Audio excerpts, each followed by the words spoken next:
Life's gonna be in Zoom's hands. Now you see now this is so dumb. It always says setting up, and It's then look, it just takes me to this garbage page. what garbage page? It takes me literally back to just facebook.com. Like I don't get to stay You're on the live. Go Why do Live you editor stay? thing. It's live. We're live, pal. I don't like it. I'm sorry. I don't like it. Look, if you want to do the OBS way, if you're more comfortable doing that, If you want to do this, you can do this. Why don't you can do many a thing. You my can friend. do whatever you want to in this life. I am Tarbash, the Egyptian magician. Are you wearing a Kayla Sparks t-shirt? Yes, I am. Big news in the. Oh, look at you. Let me see that shirt. Where is that shirt? Hold on. Let me get the screen back up here. Oh yeah. Big Kayla fan now. Big Hell Kayla yeah, fan. son. See, I was Matt, you're really dark. Yeah. He's been out in the sun. No. I'm just saying you don't need to see me. He went tanning with Tom Latimer and Nick Aldis. Oh, I don't care. Maybe our guest would. No, I'm the mysterious shadow. I'm the shadow booker. The shadow. I am the shadow booker. Nice. It's just because it's light out now and I am in front of a window. No, I wasn't sure if you were aware of it, that's all. Yeah, I kind of like to be mysterious. Oh Jesus, here we go again. Yeah, but you're the Booker man. Booker Yeah, man. but that's why I need to be mysterious because I'm the Booker man. I don't want any heat, brother. Heat. Can't take You don't want every word that comes out of your mouth gets you heat. No, I have heat with nobody that I know of. I don't know what the IWC says about Shining Wizards Matt. But Shining Wizards Matt doesn't give a fuck. Let me rephrase. Would potentially get you heat. I don't understand. Like Matt, all of a sudden, he's got IWC on the mind. Even when he was texting me today, he's like, "What do you think the IWC would think?" Is that what I said? Something like that. God. Who gives a shit? They're judge, jury, and executioner, buddy. One of Not those really, nerds now. sir. Not really. So, gentlemen, I went to the store this afternoon. I had to buy some adult beverages for tonight. I thought you were saying adult magazines. I wasn't sure where he was going. First of all, who still buys adult magazines? That's what I was wondering. I was like, that's so weird. You know what? I was once at the corner store by the apartment, and I witnessed an elderly man buy a lot of pornographic magazines. So, did you offer to help him out? I offered no such thing. But it was margaritas or ciders. What do you think I'm drinking tonight, boys? Ciders. Tony for the win. I went margaritas this evening. Because you've been on a margarita kick. Didn't you just finish your case of margaritas that your wife bought? Yeah, there you go. Matt, if I can recommend the new Bud Light hard seltzies. All right. They're like it's called Out of the Office. It's limited time. They have a Bud Light mango Mai Tai and a strawberry margarita, which I'm drinking right now. Yeah, strawberry margarita might be in my wheelhouse. I don't like the mango. The mango Mai Tai is better. I'm with you. Mango jumped the shark a little bit, but the mango Mai Tai is delicious. Well, we're going to talk all about our drinks. We're going to talk all about our picks. We got Josh the Goods Woods from Are we going to confirm? Are we going to confirm whether or not I went perfect or not for Fastlane? Why wouldn't you have gone? It's all about you, Kev. Matt's doing the intro. It's all about you. Oh, I didn't. Oh, I didn't know that was the intro. I'm sorry. I thought we were still just talking. No, we've been live for like 4 minutes, dude. I had no clue. Could have said anything there. Could have, but you didn't. Josh the Goods Woods. He's joined us in about 15 minutes. Henry O. Godwinn, Tex Slazenger, Master Blaster, Shanghai Pierce, Mark Canterbury, whatever you want to call him. He's got four. He's got four fucking names, but we're calling him Henry Godwinn, and I'm excited about this one because this look just from the interaction that I had with him setting this up. I think Henry Godwinn's going to be a fucking home run. We got picks. We got to make picks for the Ring of Honor pay-per-view. NWA is back with the Attack. Yeah, I don't know what I saw your tweets today, Matt. Very concerning. We're gonna talk about back for the Attack. We got a New Japan Cup winner. The IWC was up in arms, even though they celebrated Austin 316, and he likes to punch Deborah in her face, but that's okay. But we can't do cutters on women in the ring. All that, Tony's already got his head in his hands, right? I said that right. Punching out. He's punching out. At Fastlane, episode 525, and it's next here on the Shining Wizards Wrestling Podcast. Don't go messing with the country boy. The following is a presentation of the Shining Wizards Network, broadcasting live on rantiumradio.com and available on all podcast platforms and at shiningwizards.com. Follow us on social media at Wizards Podcast. Check out our merchandise at merch.shiningwizards.com. Do your Amazon shopping at amazon.shiningwizards.com and become a Patreon supporter at patreon.com/wizardspodcast. As always, we thank you for your continued support. And now, enjoy the show. This is Kenny Omega, and you are cleaning up the competition with Shining Wizards Podcast. What's up, fuckers? I love the big package.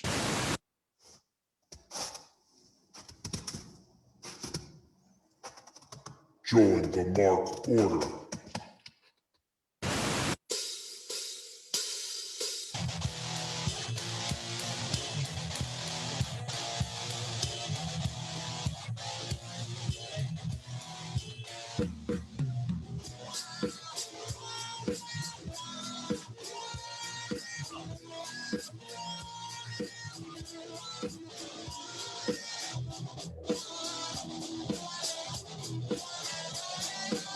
Kevin, you adjusted your screen. It was a perfect shot of you, and then there you go. And then, well, now it's too much.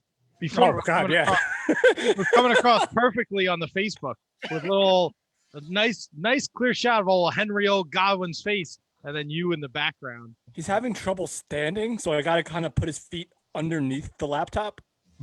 Oh, to kind of prop him that's up. how I do the sit-ups. Put my feet under something. Yeah, I used to do that under the couch. Put the feet underneath the couch and then do the sit-ups that way. But all right, there he goes. Henry O. Give it to us, Tony. What? Give it to us. Give us what? Episode 525 of the Shining Wizards Wrestling Podcast. We got Josh the Goods Woods. We got Henry O. Godwinn. And of course, we've got your boys where it's wrestling talk. And talk about wrestling. Tony. Matt. KJJ.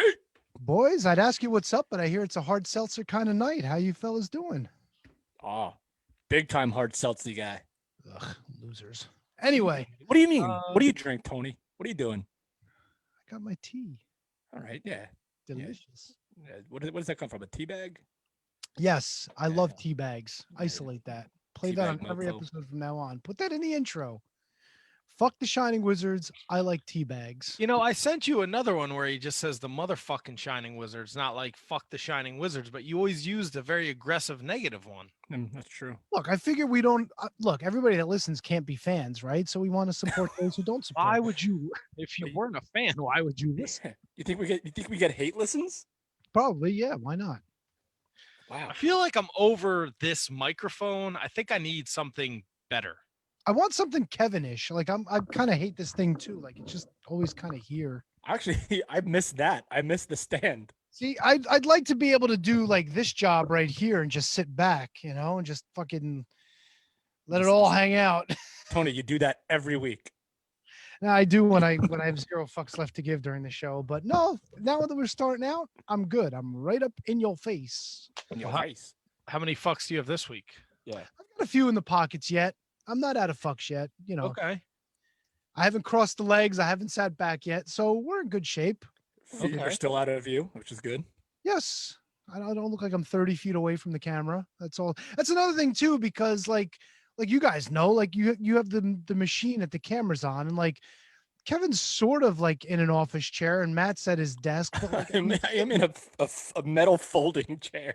Yeah, but like I'm in like an easy chair, and like it's like the only real place to sit down here in studio. Like, you know, this wasn't designed for us to be on camera, which I've been doing with you guys for the past year, sitting just in the easy chair in this big room all up here, I guess. I don't know. Yeah, I'm on the very uncomfortable couch from the apartment is in my man room. Is that what you're sitting on? Yeah. know what? Do you feel like you have to like sit up straight and shit, or If you watch throughout the show, I'll move this and I'll like. Oh, lean you do back it. You and do I'll it. adjust. So I do it all the time. I lay down. Yeah. You definitely do it. It's hysterical because I notice it, but I don't say anything because that like you have like an excuse because like it literally like, who doesn't fall into their couch? Like who doesn't seep into their couch? Like Yeah, everyone does. This is not a comfortable couch either. I kind of miss Tony's basement. I'm not gonna lie. we're getting closer, fellas. We're getting closer. Yeah, we're gonna have to figure out how we're gonna do like an interview over Zoom when we're all together. That's why we Could we all? I was thinking about this too. Would it be totally ridiculous if we're in the same room and still all zooming? Well, I mean, we still have the Mevo. We could all get on camera on the Mevo. We could set something up where, but then we'd all have to be around a monitor. But you know what? That's why we got the studio. We could figure out how to get our guests to show on the monitors so we could all sit where we are and still actually have a conversation looking at them. And this is what's so crazy about where we've been for like the last year. Like the setup is so perfect because you can see each one of us so clearly and our guest comes across so clearly. Yep. That any kind of change to that almost kind of feels like taking a step backwards as much as we want to be in the same room again together. It's just, I can't wait to figure out how we do it. It's going to be amazing. Well, we will figure it out. I think doing this for a year now, it's become, like you said, it's become part of the show. So yeah, just get rid of it would be just kind of weird, I guess. Yeah. And now that, because we have all these avenues to watch now, where when we were just basically an audio vehicle, we don't have, but now I think people see us and they appreciate it and I don't think they would want it to stop because I think it does add something to the show. 100%. And plus it makes things easier slapping this stuff up on YouTube the next day. We don't have to wait till 7:00 if you don't want to, because our first guest is ready. Let's rock and roll. Let's get Bring him in. into it. Cue it up, baby. He was making dinner when I texted him before. Well, it looks like he's finished with dinner. Mr. Woods, how are you, my man? Hey, what's going on, dude? Sorry, I'm trying to set this thing up real quick. That's okay, brother. Take your time. We're here for you. Instantly, I have beard envy. Yeah, that's a solid beard. Yeah, I'm just lazy. It's all it takes, guys. Just be lazy. Do less. Dude. I mean, you could only see from my waist up, so I have my pajama pants on. So that is. Stand up. I don't know if it gets any lazier than that. Stand up. Let me see. No proof. They're like there's these weird like. Oh God. He's so you're not wearing any pants. He's not wearing any pants. No, they're like these weird like bears. Wait, you take them off? That's kind of weird. Yeah. I mean, this is the kind of podcast where a couple weeks ago I sat on my balls. So just so you know where you're at tonight. You got big balls, huh? No, I think you know what? I don't know. What did I walk into? You'd have to ask my wife. But I just think put her on. Put her on. She's at work. Oh, dude, what a liar, dude. What a liar. Listen, I'm gonna go out on a bold statement here. You're gonna be balls. If we had a fourth Shining Wizard, I'm pretty sure you would be the exact freaking person that we'd want. Because what did you walk into? You walked into people exactly like you, my friend. Oh, a little weird, kind of goofy. I love it. Yeah. Man, I can't see myself, so I gotta see this. Oh, you're a very handsome guy. Oh, there you are. What was that? That's dope. Bye. That thing is been... No, don't die, little guy. This is the best opening we've ever had. Don't die, little stand. Okay. Oh, you're not open all the way. That's why, you piece of shit. Yeah. Get him. That's what I always say to my wife. Dude, you can't say that, dude. That's bad. Dude, all right. See, this is the other thing that we always do. We'll be having a good time. We'll be joking around, and then someone, usually Tony, will completely take it over the line and completely, or Matt, or me, one of the three of us, completely overstep and completely ruin whatever fun we were having. Oh, dude, say what you. I can't say that because my girlfriend will beat me. I don't want to. I like not having a black eye. I already told you once. No, I'm sorry.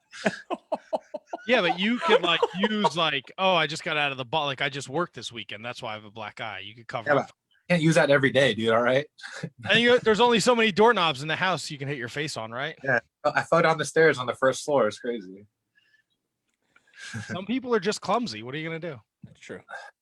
You're a professional athlete. I don't think you're very clumsy. Dude, I can't jump rope to save my life. It's like so embarrassing. If you're like, oh, you jump rope, like, is it good for footwork? I'm like, yeah. Is that a thing? The people still jump rope? Dude, yeah, I guess it's a thing. A lot of people do. I don't because I can't. So I'm like, yeah, do what makes you happy.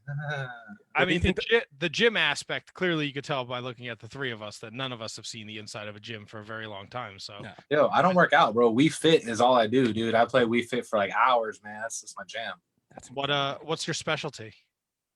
All of them, dude. I'm good at everything. I like to bowl. What's your high score at bowling? Perfect. Come on, you're full of shit, man. What do you do? Perfect. You call me a liar, motherfucker? You like looked at the ground. You were like, perfect, like sinister Dr. Evil. Because I'm joshing you, dude. All right, I'm joshing you right now. Josh Woods. I see what you did there. Yeah, but don't say that to me. I don't like when people say that to me. I'll say it, but when people say it to me, I'm like, no. Now that I've talked to you for a couple, I understand why Silas is so miserable around you all the time. Wow. Because he just because he seems like Silas seems like a very serious person all the time. Like there's no fun for Silas. Well, Silas is old. Josh, yeah, he's old. How old is he? He's got to be like 50, right? Old enough to party.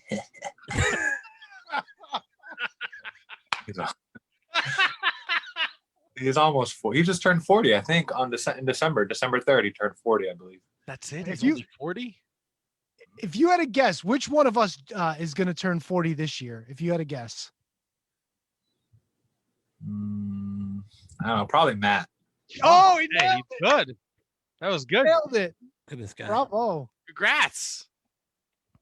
I'm good at this kind of stuff. This is what we do. It wouldn't be you because you asked a question. Like that's like a dead giveaway. Right, and he's like 500. So. Yeah, dude, we can't do that. That's giving all the secrets away. Sorry. I just made like 7 zucchinis. I know. So gross. I don't eat my. You just made zucchini? Well, yeah, because I already made my proteins and stuff, so I had to make veggies. You made a veggie. You didn't make veggies. Well, there are multiple zucchinis, therefore they are veggies. There are one stupid. A veggie. I made a veggie for this meal, but I made multiple zucchinis. What was the protein? Ground beef. All right. Like, what do you mean? 4 pounds of that. 4 pounds of ground beef. So it's just like chopped up like hamburger meat? Yeah. And then what do you do? Make like a sandwich out of it, or you just eat it like it's like a burrito bowl? I put it in a Tupperware with spaghetti, and I eat the spaghetti, and then I put the zucchinis on the side. Why don't you mix the zucchini in? That's weird, dude. It's all going the same place. But yeah, it all makes a turd. But I mean, you can run without shoes, but it helps. I don't know, dude. Yeah. Let's see if you got tape. My bad. What kind of tape? Just regular tape. No, I do not. Right. Sorry. Oh, I have tape. Well, no one asked you. What the fuck is happening? Wait, how do we mute this one? I want to mute this one. Tony can do that. You can just I'm just kittens. Oh God. So Josh Woods joins us this Friday night. Ring of Honor 19th anniversary. That's right. Dalton Castle, the rubber match. Yes. You fell for his shenanigans and bullshit a couple weeks ago. Shame on you, sir. I mean, you were unbelievable in the pure tournament. Eventually, unfortunately, losing to the eventual winner, Jonathan Gresham, but you had a great showing. You've been on fire, minus this last loss to Dalton. But Silas, I don't know. Are you and Silas on the same page? What's the story with you guys? Because he did not look very happy. It's a lover's quarrel, man. Like your brothers fight. No, man, you do this. You take the trash out, but I still love you. It's like, you go do that. Yeah, I think, Silas really has the tag thing set. And, like while he was gone, I was doing, the pure stuff, and I started kind of fell into my own.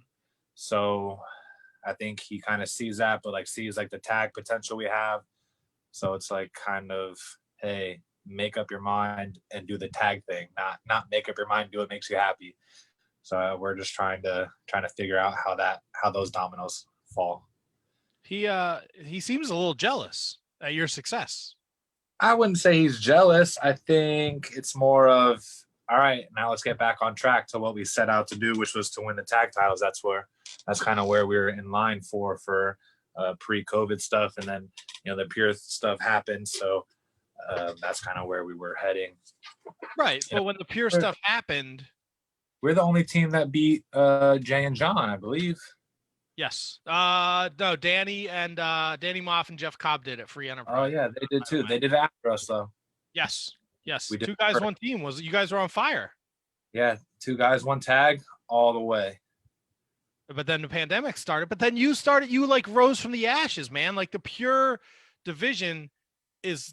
I think it's tailored for Josh Woods. Like, you're young, you can wrestle your balls off, and you've shown that you belong there. And I don't want to step on any toes, but I feel like getting back to a tag team with Silas might be taking a step back for your growth. I don't know. I mean, all progress is good progress, right? If either way, if any one of those routes leads me to a championship run, I don't really care which one does it. If someone had a gun to my head and they go, all right, pick one, I would be like, I guess I'd probably say the pure title. Don't tell Silas. But I enjoy that more. I enjoy kind of being able to do that just because I've been, wrestling for so long, and that's essentially very niche for what I do. But I don't know, man, apples and oranges, right? Like, you can compare them. They're both fruits. They're both great. But at the end of the day, man, they're just very different in their own. So like, I love what I'm doing with Silas. I love, how much he's helped me grow. And essentially I wouldn't be, I don't want to sound arrogant, but I wouldn't be as successful now doing the pure stuff or been in that opportunity had I not been with Silas. So, you kind of have to like give that credit there, because I don't think I would be as far as I am right now without him. But, like all birds, they must fly from the nest. That's a good point. And of course, we're approaching Ring of Honor's 19th anniversary. Probably the most stable company outside of WWE that we've probably ever seen. But going towards you personally, when you first started out on this career path of professional wrestling, did you have a plan in the back of your mind of when you wanted to do what, or are you just basically taking whatever comes to you as it comes to you and then just making the most of it? Is this the plan? Is this the trajectory that you saw yourself on when you first started in this business? Seems very broad as far as like playing. So you guys all know how everything works, I'm assuming, based on how long and stuff. And like, we don't really get to say. So that's what I think is so different when you have like MMA and wrestling and jiu-jitsu and combat type sports. You can set a goal. I know, hey, nationals is going on now, right? March 13th. That's what it says on my plaque.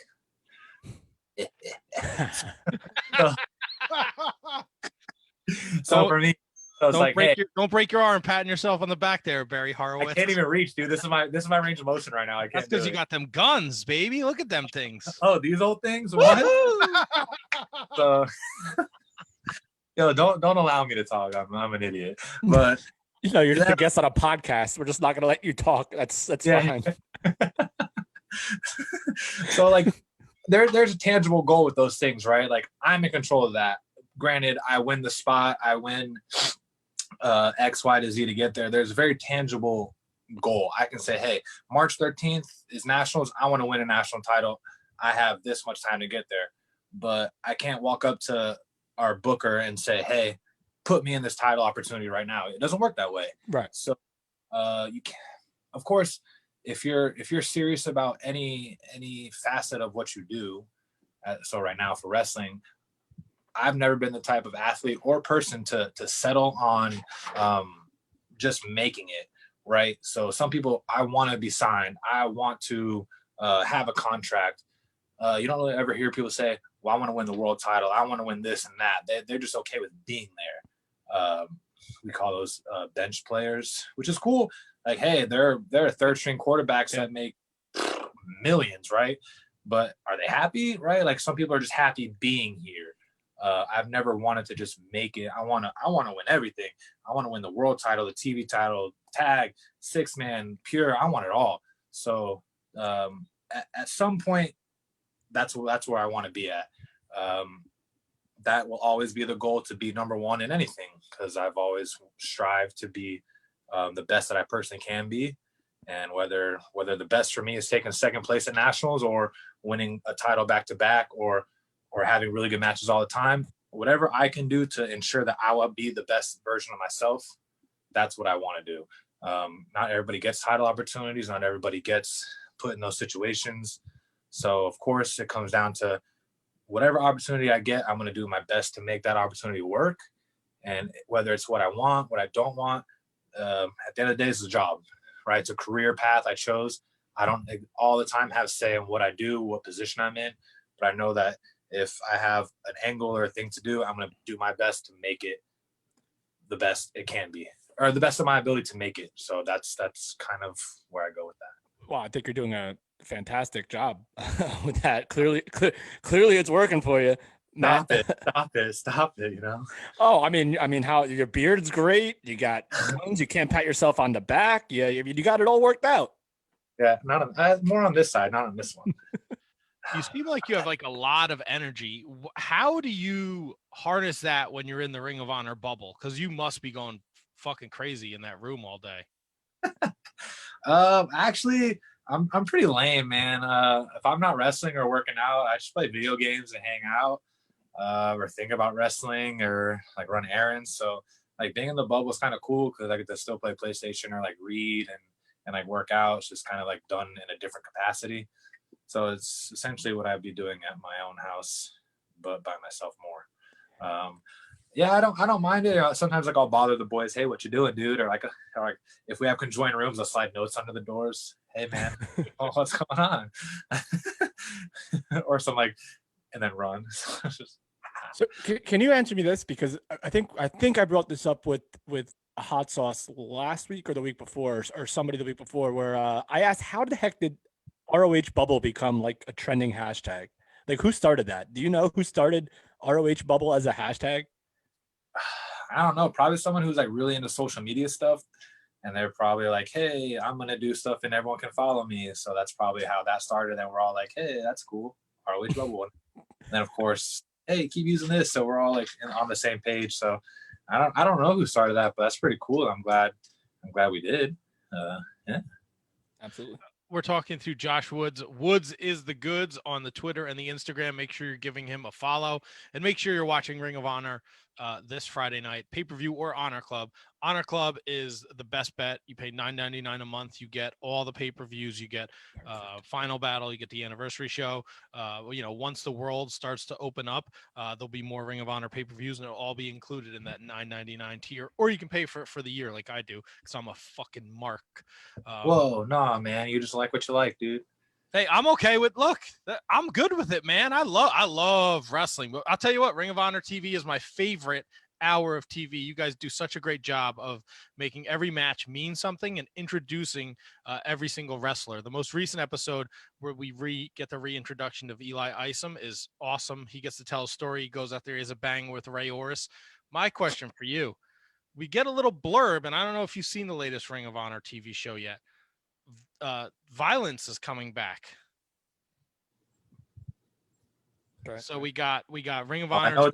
I know what that is. I just you don't look see now. So we had Tracy Williams last week. He's in the foundation. Pure. We all love the pure rules, the pure title, the pure tournament. Then we had Brody King at the beginning of the year. And he thinks it's a bit hypocritical of the foundation to be like Ring of Honor is built on honor and these pure rules. And Brody King says, no. There's violence. There's a lot of violence. Homicide, Steve Corino, CM Punk, Raven. A lot of blood and guts here. Where do you fall? What side of the fence is Josh the Goods Woods on? Yeah, that's a good question, man. Because I guess if you break my background down in the most simplest forms, I have like real like combat sports has essentially kind of been my thing. So if I had to pick a side, I think I would still kind of go for the pure thing. because that's just what I enjoy. That's what I like doing. But if it came down to it and I had to kind of step over that line and actually get into the fight side, yeah, I'd be cool with that, man. I would slap the shit out of Brody. I don't care. Wow. I don't care how big Brody is, man. I don't fear anybody on this roster. I don't fear anybody anytime. So yeah, if that's what came down to it, I think I'd be adept for both sides. If I had to pick one or the other to identify as, Civil War style, I'm definitely going to go with, being on the pure side, just because, well, if I can't outstrike you, that's not happening. But I can definitely out wrestle you. So I'm content either way. So I'll just I'll stick with the pure side. But I mean, Brody's not wrong, man. The foundation is laid. The foundation. That's like so lame to say that, but that is like the foundation. One of the pillars that this company has been built on is pure wrestling. But it's also the other side of that. The foundation has also been built upon violence, aggression, attitude. So you can't have one without the other, and that's gonna. I love it. Sooner or later. So I wouldn't mind jumping into that mix. That'd be fun because, cool, man, I'll out wrestle you, but you want to start throwing hands or like throwing strikes, sign me up for that too. I like that. So you wouldn't back down to anyone in a fight, would you? Like, there's not one person on this earth that you would be like, no, I'm not fighting you? Well, if I had to fight them, yeah, sure. But like, would I want to go ahead and fight Mike Tyson? No, I'm not stupid. Yeah, but in your environment though, maybe it would work. I don't know. I mean, maybe I'll double leg him or something. I'm pretty sure he couldn't defend a double leg, but I mean, I'm probably gonna eat a couple going in. That's not gonna feel nice. But I don't mean just I think most athletes, no matter what sport you're in, this is real. I'm an athlete first and foremost. Like I've been an athlete my whole life, so I don't think I have it in me to be like, nah, I can't do that. Like, yeah, there are probably a lot of dudes that would whoop on me, but hey, man, that's still really cool, dude. Like, I don't know, I just don't think I could be like, nah, man. A part of me would be like, you could do it, dude. Like, get him. No, don't do it. Yeah, let's go. Like, I don't know. That's incredible. This Friday. Well, I wanted to bring up Bobby Lashley and King Mo because they've both been dodging me because they're afraid of me, and I can't. Ooh. Yeah, I've been calling Bobby Lashley out for almost 10 years now. Now he's big timing me over there in the E because he's a champion. He wants. Oh, you didn't. And King Mo, he stay in the MMA world. He don't belong in no wrestling ring, but that's neither here nor there. Why is that? Why do you think that? I don't think he's very good in the MLW, the King Mo. You don't think he's good in MLW or in MLW? No, MMA, he's the king. He dominated the MMA world. Okay. So King Mo, but in the wrestling world, it hasn't translated. I don't think it's translated very well for King Mo. Yeah, I mean, I'm sure some people would agree with you. Some people wouldn't. Right. That's like, but he's dodging me. I think I could last at least 2 minutes. I could run around for 2 minutes. He wouldn't catch me. Oh, I would pay for that pay-per-view. I would like to see that. See, Josh Woods would pay for it. We could do a big fundraiser. We could make a lot of money for people. Yeah, because you'd be gassed in 15 seconds and any catch it'd be all over with. Yeah, that's okay. People paid for it. It'd be very entertaining. I mean, is this like a cage or is this like an open field forum? Because maybe an open field, you might have a chance, but I mean, I don't know. No, I think the whole point is that he's gonna catch me, and I think that's what people would pay for. So I'll suck it up. If the money goes to a good cause. Matt, Josh Woods is known you for 16 minutes, and he'd say that he would pay to watch you get your ass kicked. Yeah, so this is good. This is a good sign. That's pretty good. Anybody ever tell you look like Kevin Owens, kind of? No one's ever told me that. You do. It's been bothering me this whole time. I was like, that dude looks like Kevin Owens. It's like Kevin Owens and Ted DiBiase had a kid. Or like Kevin and Sami Zayn, maybe. Oh, there it is. There it is. That's it. Yeah. That's it. It's not a bad thing at all. No, I definitely need a haircut. I mean, yeah, me too. That's why I got a hat on. Well, this monstrosity. That's a hair. No, man. That's. Oh, dude, that hair is dope. Thank you. I want to go back to doing the designs, but Silas said it looks stupid. So see, don't listen to him. Come on, man. I thought you were on the title. Well, I still care what he says. He's my mentor, my best friend. Don't. Don't be buying those suits like him from the Goodwill store, okay? He looked awful a couple weeks ago. Oh no, don't say that, dude. Silas looks great.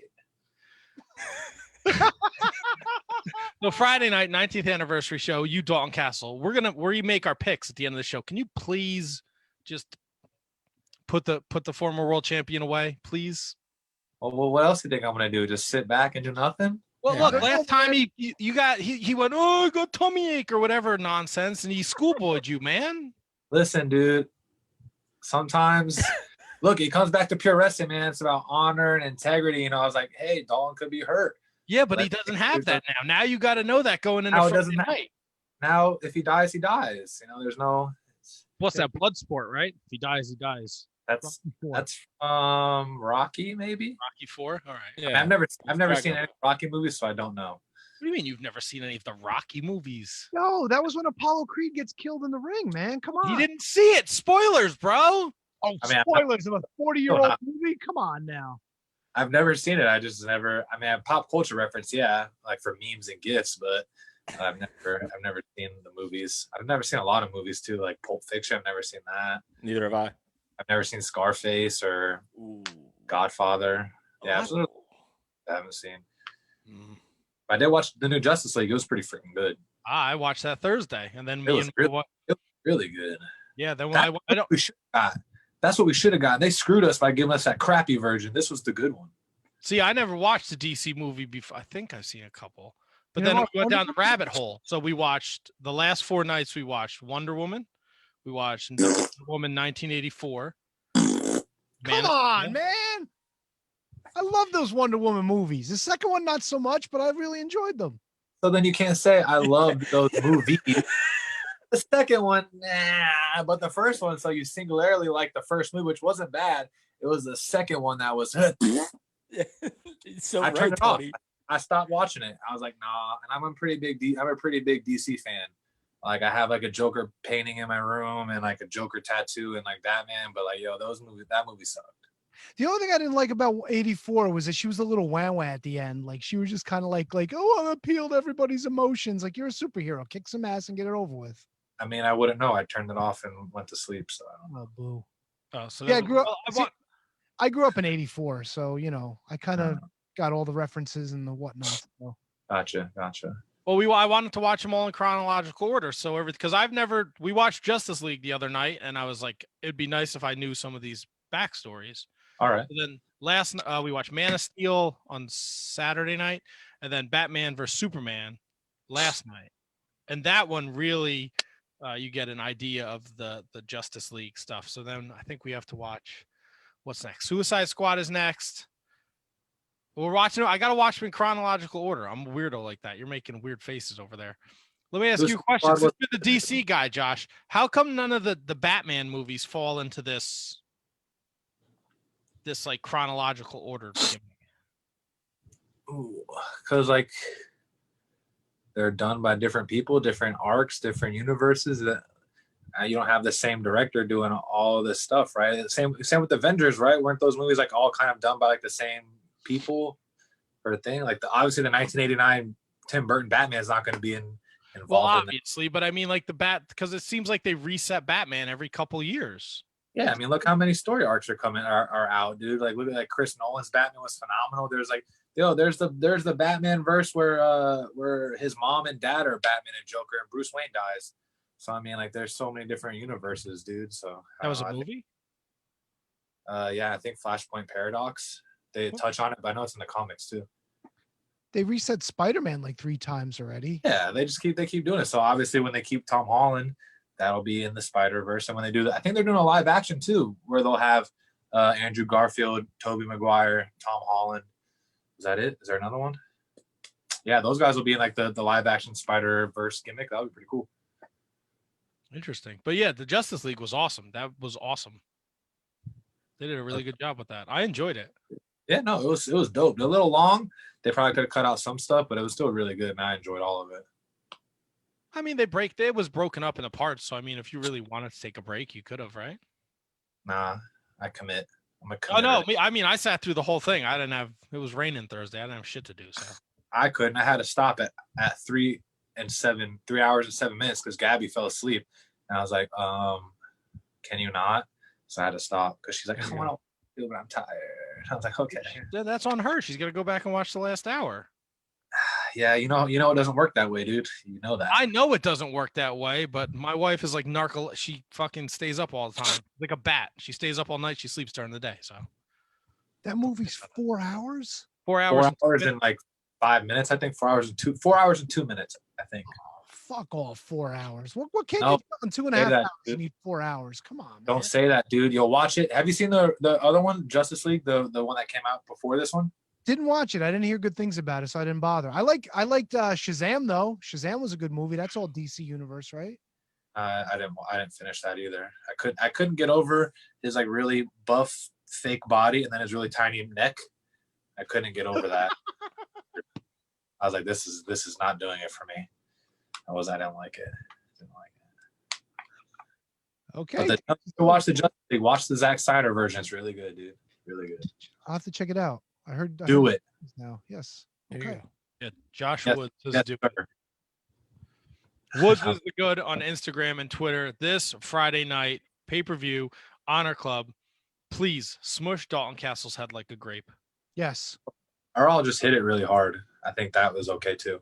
Whatever gets you the W, because I'll give you these two schmucks a spoiler. I'm picking Josh Woods tonight when we do our picks. Me too. Big surprise. As well. Well, what are you not going to pick Josh Woods? Tell him you're going to pick fucking Dalton. No, I'm just thinking that if Josh Woods is going to get in our pick session, then we should count that pick as a pick. I don't like Dalton Castle anyway. You're the one with the big boner for him, not Oh, me. but who likes Dalton Castle? You like Dalton Castle? What is this? He crap? does. You know why? Because he got a cameo from Dalton Castle, and Dalton Castle had a cat. So all of a sudden, because he was a cat guy, Matt's like, "Oh, hey, he's a cat buddy. I got to be his friend." It's not Wait, true. don't let anybody shame you for who you like and who you don't like. What if I like Dalton Castle? I like Dalton Castle. Seems like a good guy. I mean, I want you to. Oh, he's a good guy. Oh, you call tomfoolery and shenanigans good? Yeah. I mean, come on. Who doesn't love some tomfoolery? You don't like. All right. Never in your life have you ever said, "Hey, that's some good tomfoolery." No. You never said, "Hey, those are some great shenanigans." Maybe. All right. There you go. That's not when it involves me. No, of course not. Listen, I'm rooting for you, pal. Don't worry about that. But my best friend's name is Tomfoolery, so that's what I'm saying. Oh, brother. Please knuckle him up. No, look. You were at the Garden Show with me. All right, I fucking jumped out of my seat when Roosh beat Dalton Castle in like 6 seconds. I didn't like Dalton Castle when the rebrand started. When they restarted and they did the video package with him, he was a little more serious, and I kind of liked that. I didn't like the boys. I didn't like the Peacock shit.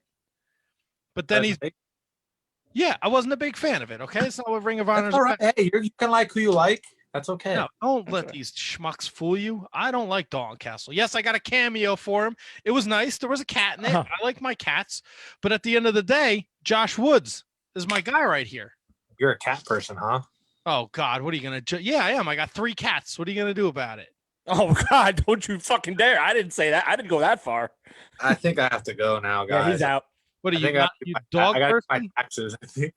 Your Gotta walk his cat. Jesus. I hate cats, dude. I don't like them. I don't like. Why? Cats are awful. They're sneaky. They're manipulative. They're evil. They'll come up behind you and bite you and scratch you and shit. Yeah, and they like step in their poop stuff, and then they walk on your bed and your counters. That's right. And I don't like your that. Your dog licks his asshole and then he licks your face, but that's okay. Well, who doesn't lick their asshole? Come on now. First of all, wait, I don't know what I can say on this, so I won't say whatever you want. So I'm not doing that. But I'm allergic to cats, 1, so I don't like them because of that. Okay, that's exactly fair right there, point. 2, my dog was a lady and she didn't lick her butt or lick my face. Don't get it twisted. She's a proper lady. Oh, is she? You've never once seen her clean herself and then lick your face or lick your girlfriend's face? I wouldn't let her do that. It's called manners. That's right. She knows better. So wait, you can watch you're gonna watch a 3-hour movie and you can watch your dog at the same time. See what she's doing? Oh, come on. Well, she died last St. Patrick's Day, so I'm not watching. Oh, what the fuck, man? Come on. Why you gotta be like that? I'm just saying. Yeah, so I can't watch both at the same time now. No, I can't. Well, this just took a terrible turn. God. God. Oh, I went to the ENT today. Ear, nose, and throat doctor. Yeah. Okay. Yeah, and I have a deviated septum, which is cool. And they're like, "Hey, we can cut some of that out for you." I was like, no, I need that. Like, yeah, if you get hit in the face, it might smush your nose or cave it. I was like, yeah, we're not going to do that. So that's kind of cool. So now I have to kind of wonder how I'm going to fix my nose because I can't breathe in it because, I've been hit in the face quite a couple times. Have you tried licking your butthole? Yeah, see, it'd be a very different Instagram account if that's what I could do. But, you know what? You'd probably get a shitload more followers, probably. Yeah. Yeah, you're right. Not the ones you're looking for, but you'd get a lot of followers. Oh, yeah. I bet I would have a Patreon. It would be like so gnarly. That sounds like a Pokemon name, too, which I think is so funny. Like Patreon would be like an Eevee evolution, but like you throw $1 bill at an Eevee, it's a Patreon. Yeah. I feel like Patreon and So Gnarly are both great Pokemon names. Yeah, yeah, I agree. I can buy that. I'm a big fan of anything after Gen 1, so I don't know. There you go. All right. Josh, you have been awesome. This has been amazing. Woods is the goods on Twitter and Instagram. We'd love to have you come back on after the 19th anniversary when you're holding gold with Silas, or you're holding the pure title or the TV title or the world title, or that's all the titles. Oh, you could be a 6-man if you guys found another guy. I could be them all by myself. Exactly. There's your partner. I like that. Henry Godwinn. There's your partner for the future. Hey, I'm all about it, dude. I'll do whatever. You guys are all... Thank you, man. Hey, Josh, thanks. Great. You guys, we appreciate you. I don't like cats, but hey, you guys are so cool. I don't hate people who like cats. I just think they'll kill me. That's all. That's a good reason not to like cats. I understand. I'm more of a red panda kind of person. Oh, let me know when you get one of those. Well, you can't. They're illegal to get one. So my That's dreams will never come true. Well, follow Josh on his social media. Woods is the good. See if his dream comes true. He wins gold and he gets a red panda. Josh, anything before we let you go for the rest of this Monday evening? Well, hey, I'm definitely down to come back whenever. Holler at your boys, slide up in the DMs, perverts. Hey, enjoy the 19th show. There's so much good stuff going to be happening, man, and from top to bottom, this is going to be a phenomenal show. And if you guys aren't surprised, shocked, impressed, I'll be really surprised. So yeah, well, I can say we're all looking forward to it. So thank you very much for being on with us tonight. Thanks, guys. Have a wonderful evening. Make good choices. We will, Josh. Thank you, brother. Have good luck. God, what am I? I'm the worst. I'm literally the worst. Josh, hang up. Josh, hang up. Yeah, you guys. I'm going home. Yeah, Josh, disconnect. Okay, love you. Bye. Bye. Kisses. Bye. Smooches. Love you too. Oh my God. He's still here. He's still there. 10 years I've been doing this. I can't do a proper interview. Oh my God. Let's do it, Tony. Roll it in. Let's bring in the next guest. Don't go messing with a country boy. Really, right now? Yeah, absolutely. There he is. He is connecting right now. He should be up in a second. Mr. Godwinn. How you guys doing? Good. How are you, sir? Good. Can you see me? No. No, you got your camera off. Let me see if I can help you with that. I don't know if I could help you with it from here. I don't know if you got a little pop-up. If you did, just click yes, and you should be good to go. Maybe? Technology, baby. Oh, we're live. Oh, I see him. There he is. Hey! There we go. Incredible. This is legit like a dream come true right now. Looking good, my friend. You see us? We good? Yeah, we're good. Awesome. How are you tonight? I'm good. How you guys? We are hanging and banging, just having some fun. That's what it's all about. We appreciate you taking the time out of your busy schedule to join us. This is very exciting. We all grew up watching WCW and the WWF, so you were I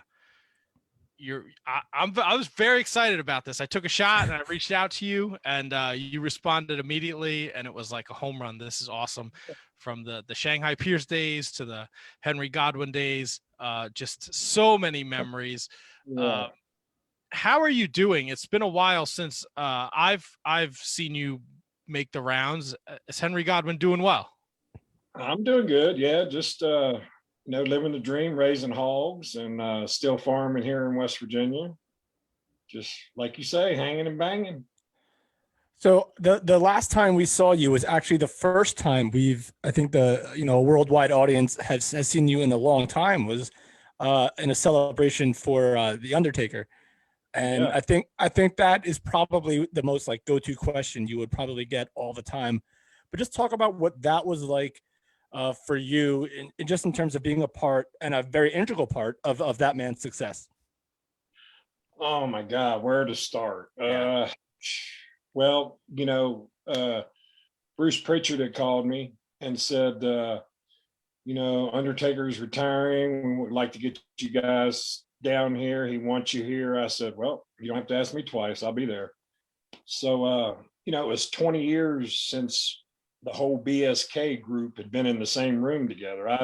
I'd been with Papa and Rikishi, and Savio and Phineas, but we had all never been together in 20 years. And so when we flew down there, everybody was meeting that night. We had our COVID tests, and everybody passed. So we went to the bar, and Taker was going to be there about 10:30. So we hung out, and then here come Taker. And that's when all the shit began. 4 bottles of Jack and about 100 beers later. Woo. And Godfather and Undertaker was putting me to bed at 3:30. 3:30. So we made up for that 20 years in one night. So I'm good for another 20. That's right. So let me ask you this. All right. So the WWE Network has focused a lot around the Undertaker lately, and especially they've been mentioning BSK more and more as Undertaker's career winded down. And for me, it seems like they're putting a lot of glossy paint on the hardness that is BSK. What was BSK truly about? And not underneath buddies hanging out drinking beers. Was that it? Was there more to that than that for the BSK?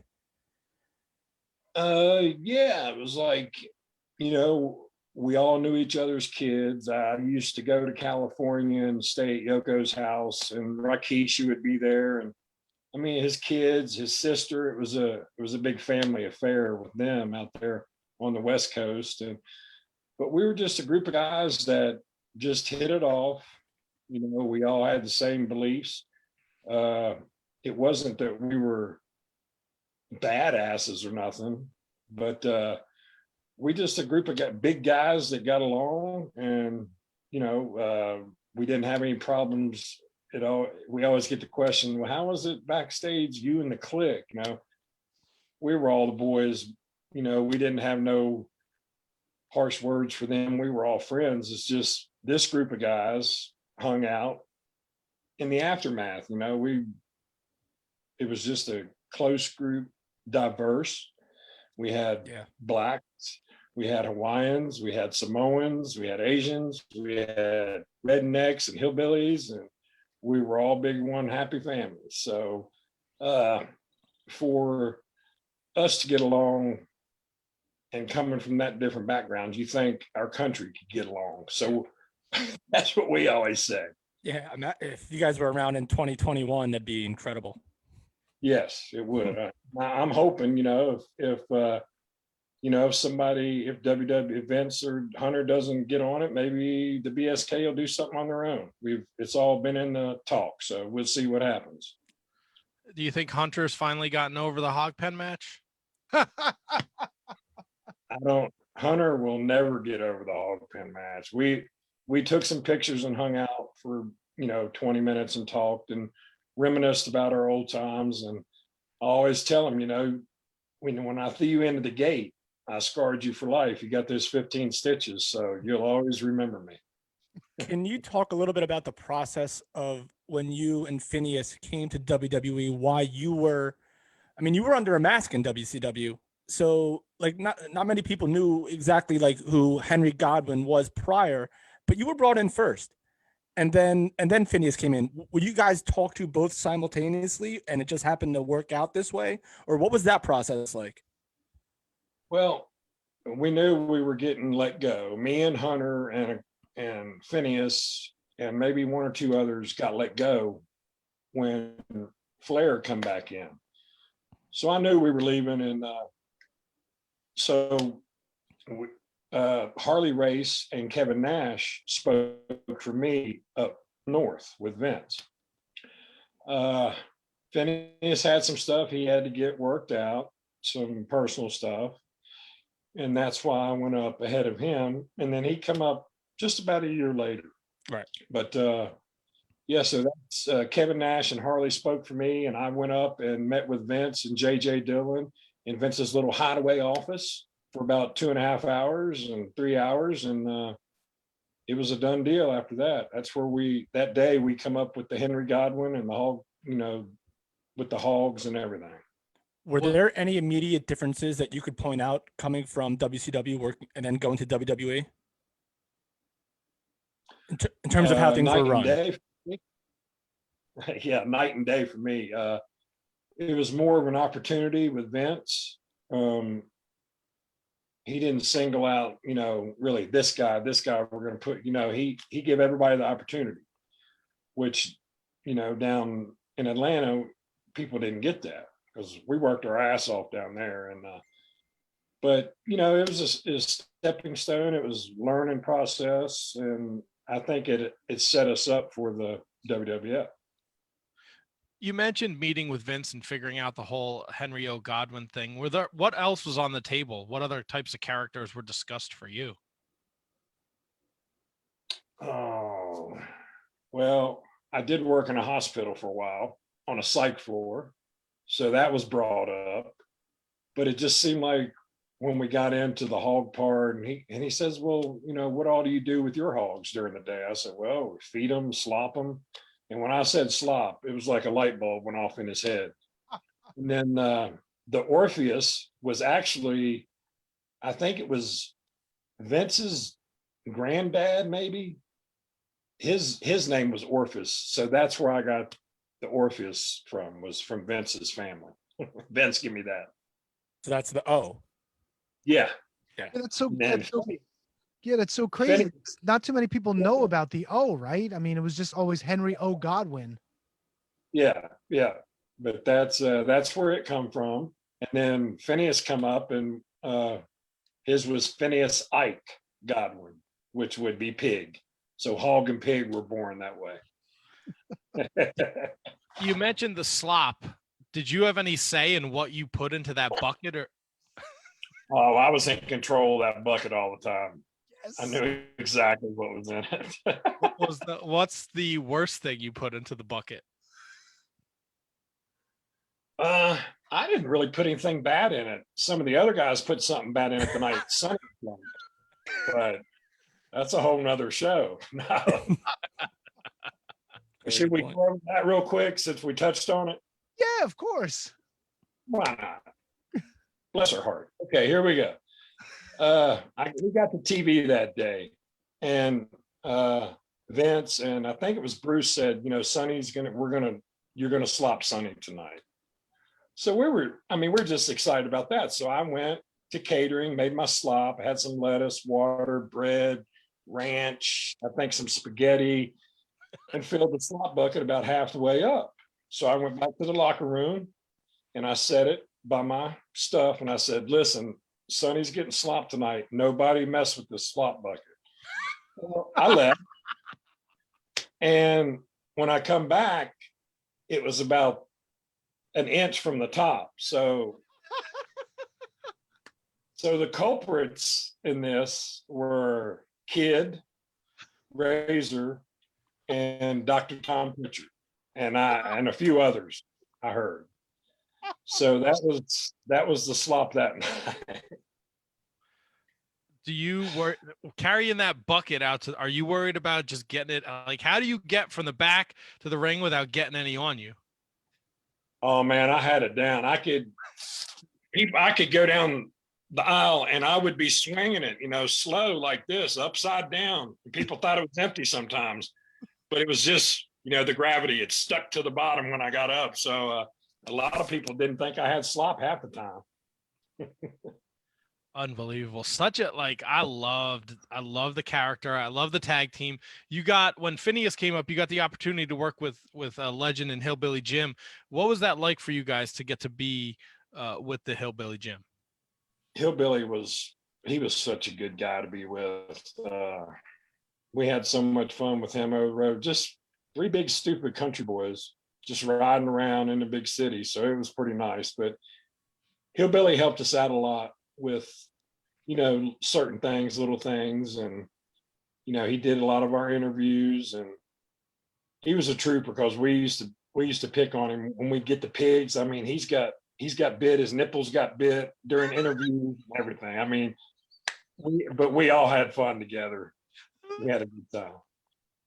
He didn't share with you that Fountain of Youth thing, because if you see Hillbilly Jim now, he looks like he's like the jet black hair. He's diesel. I don't know what Hillbilly Jim's doing, but I got to get me some of that. Well, he's never been married. Well,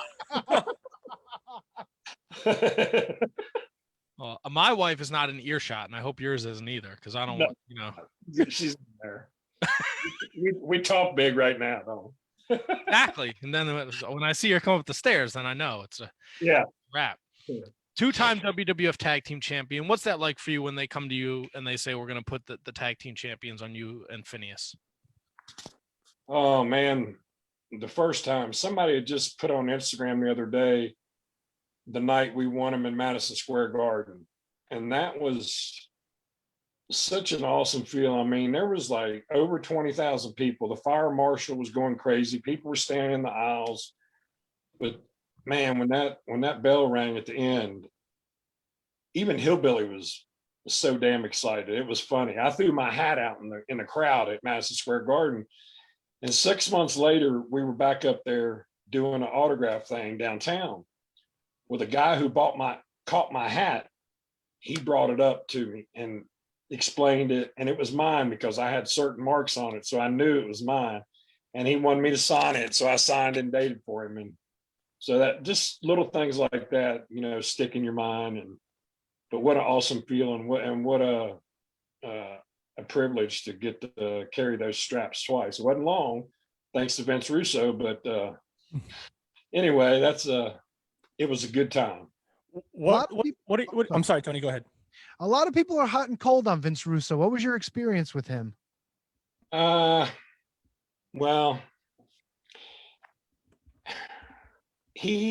when we won the belts, he said he didn't think that, he thought the country boy gimmick wasn't right to have the straps. And I'm like, come to West Virginia, walk down the street of my little town, the sidewalk, and everybody's got overalls on. Everybody's got boots, some kind of boots on.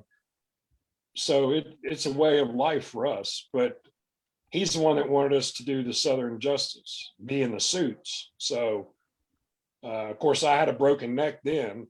Yeah. When we were wrestling. I wrestled 7 weeks with a broken neck. But they were going to put the belts on us, I think it was in September. And it's when Road Dogg and Billy Gunn had the straps that night. But they decided to send me home the next day, Vince did, so I could go get checked. And then I had to have spinal fusion.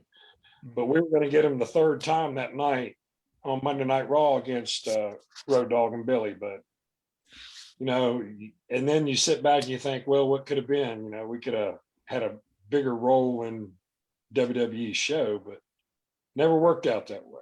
And I absolutely loved that Southern Justice thing that you did when you came back as Jeff Jarrett's guys. But I want to circle back a little bit to something that I don't think a lot of people really remember, is when you first kind of went that heel direction, you had Uncle Cletus with you. I don't think a lot of people really remember Uncle Cletus. What can you tell us about your run with that, and why didn't that necessarily work out? Because everybody, I don't know, but that's Dirty White Boy. Yep. AKA Mr. Hopper. Yep. But it was perfect. And then that's when all that hit with Vince Russo. They wanted us out of the seat. They wanted us in the suits, out of the overalls. So that's why that gimmick got shit canned, but it would have been good with him. Another Southern boy, just hillbilly as cornbread, but it just, that's what makes me mad sometimes is things go on in the office that affects, I don't know, but that's what happened with that. I'm really surprised though, because anybody who knows anything about Vince, he's always had this affection for the hillbilly characters, whether or not it was something that he was poking fun at. But you take a look at WWE history, he's always had some sort of Southern characters. I'm kind of surprised that they would allow Russo to pivot away from something like that. I mean, you were in the thick of it, you knew it was successful. I'm just it's a head scratcher that he would even go along with changing that. Well, yeah, and you're right. I mean, can you imagine the avenues we could have went? Two big, dumb, dirty hillbillies with these shiny straps. I mean, come on, man, it would have worked. But when you got a couple pansies running something up there, but hey, we had a good time while we did it. And you guys made an impact. Oh, sorry, go ahead. Yeah, and one other thing, real quick. Vince, when me and Hunter did the hog pen match, Vince says, okay, here's the way it's going to be set up. We're going to have the ring. You're going to have to walk down to the hog pens. He said, you all come up with the rest of it. Me and Hunter went over the whole mat. I mean, that was all ours. But at the end of the night, when we walked back through, Hunter's bleeding. We got hog shit all over us. And Hillbilly's even got it on him. Vince is waiting there. And he pulls us into this little room where he was sitting. And he goes, damn, boys, y'all pulled that off, because everybody thought it was going to be a ha-ha match with the pigs. But he said that was the best match of the night. So when Vince tells you that, and then of course, a few months later, we were at the Slammy Awards for that match. So that always resonated with me, that Vince, took a few minutes to say, hey boys, y'all pulled that off. That was some good shit. Well, you mentioned the Slammies. You have a Slammy, don't you? Didn't you win one of the Slammies for like smelliest wrestler or something? I may have. I don't know. But yeah, we were top match in the Slammies that year. What were your thoughts on the tag team division in your era in WWE? Because in 90, 91, 92, 93, WWE was incredibly known for its tag teams. And then a little later in the Attitude Era with the Hardys and the Edge and Christians and the Dudleys, you were kind of in that weird little lull. And I'm not discrediting anything that you guys accomplished. It's remarkable. But you guys were working with the New Rockers a lot, like the Body Donnas, the Smoking Guns. What was your take on that division, especially coming from a place like WCW? Well, I thought it was a pretty good crowd. They were needing tag teams at that time. When we went up there, they said, oh, we need to get the tag team stuff going. So we were glad to be a part of that they were trying to get, established again, it seemed like, when we got up there. No, yeah, and I agree. And you guys were literally like a staple in that entire run, because you guys were big, you were tough, you also had personality. Everything seemed to click. Is that something that you remember fondly? Is that something that you consider an accomplishment, keeping that division alive? Yeah, I thought because we had the Blackjacks, the Headbangers, we had the LOD, the Canadian boys, LOD, yeah. So it was good. The tag team was fun. It was competitive, and I was glad to be a part of that era.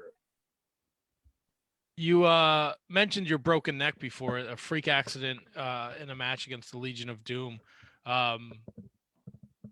Can you take us through that? I mean, did you know instantly that you had broken your neck? No, actually, when it happened, I seen the flash, and it dazed me for a minute, as close as I ever come to being knocked out. And Hillbilly jumped up in the ring and said, "Are you all right?" And I was like, "Yeah." I said, I pulled a muscle and I'm twisting my head. And at that time, I'm feeling like sand in my mouth. And there was pieces of my teeth that had got chipped.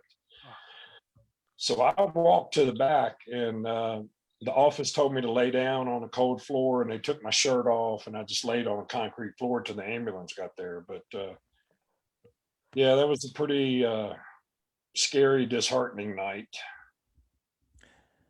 Let's lighten it up a little bit. Right here, I have this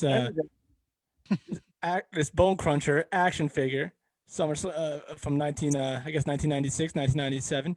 What is your do you have any of your own merchandise on display anywhere? Do you have any of your figures still hanging around? Let's see. That's also a question from our Patreon supporter, Carrie Cowling. Look at that. Love it. Look at that. I like that. I have those too. They're in a tote. Awesome. Yeah, the slop bucket a girl made in Berlin, Germany, and gave to me in 1997. That is so cool. You know, it's funny. Speaking of 1997, SummerSlam 1997 was in our backyard in East Rutherford, New Jersey, where you guys actually fought the Road Warriors in that, or the Legion of Doom, I guess you could say. Any memories of being in such a that's like SummerSlam is SummerSlam. Working the Legion of Doom is working the Legion of Doom. You're at SummerSlam and you're doing both. Any fond memories about that encounter and what it was like working on arguably the second biggest pay-per-view of the year with the Legion of Doom? It was just, I mean, it's still, you can't, and I don't really think of it like I used to, but since you brought it up, and I'm really thinking about it. I mean, that's really big, and it's a big accomplishment, and it was a pleasure to be there against LOD. Just everything was big, and but you're nervous. Yeah, the big shows still get nervous. That's awesome. Because I was there. I was there for that. I don't know if Matt or Tony were, but I was 100% there for that. Oh, yeah. And it was in a match where like you had like it was like the Hart Foundation versus like the World. And then you guys, and then like the Nation of Domination versus, the Bariquas, and then you guys found your role, and you found it so perfectly against LOD. It just was a bright spot to me on that show. I mean, we had those strap matches with them, and we had the strap matches with the twins. Eli and Jacob. Yeah. Blues Brothers. Yeah, the brothers, the twins. Yeah. So no. I'm sorry, Skull and 8 Ball, right? Or no, Jacob and Eli. Yeah, no, they're the same person, Ron and Don. Oh my God, you're right. Holy shit. Yeah, Ron and Don.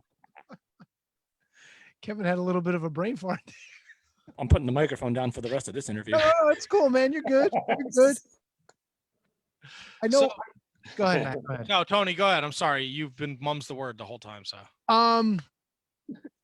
Brawl for All. I gotta ask. I know we talked about Russo a little bit. What made you decide that getting into the Brawl for All was going to be something that you were interested in? And after your matchup against Bradshaw, what was your takeaways from it? Well, I mean, everybody said I won because I had the takedowns. Yeah. And but it was more for fun. They come to me. I just had nose surgery 2 months before. So I was a little skeptical about doing it, but they talked me into it. I said, what the hell, let's do it.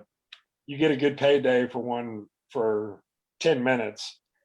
So, but it was brutal. I mean, some of the guys, it affected them way after. I mean, it hurt some guys' careers, I think.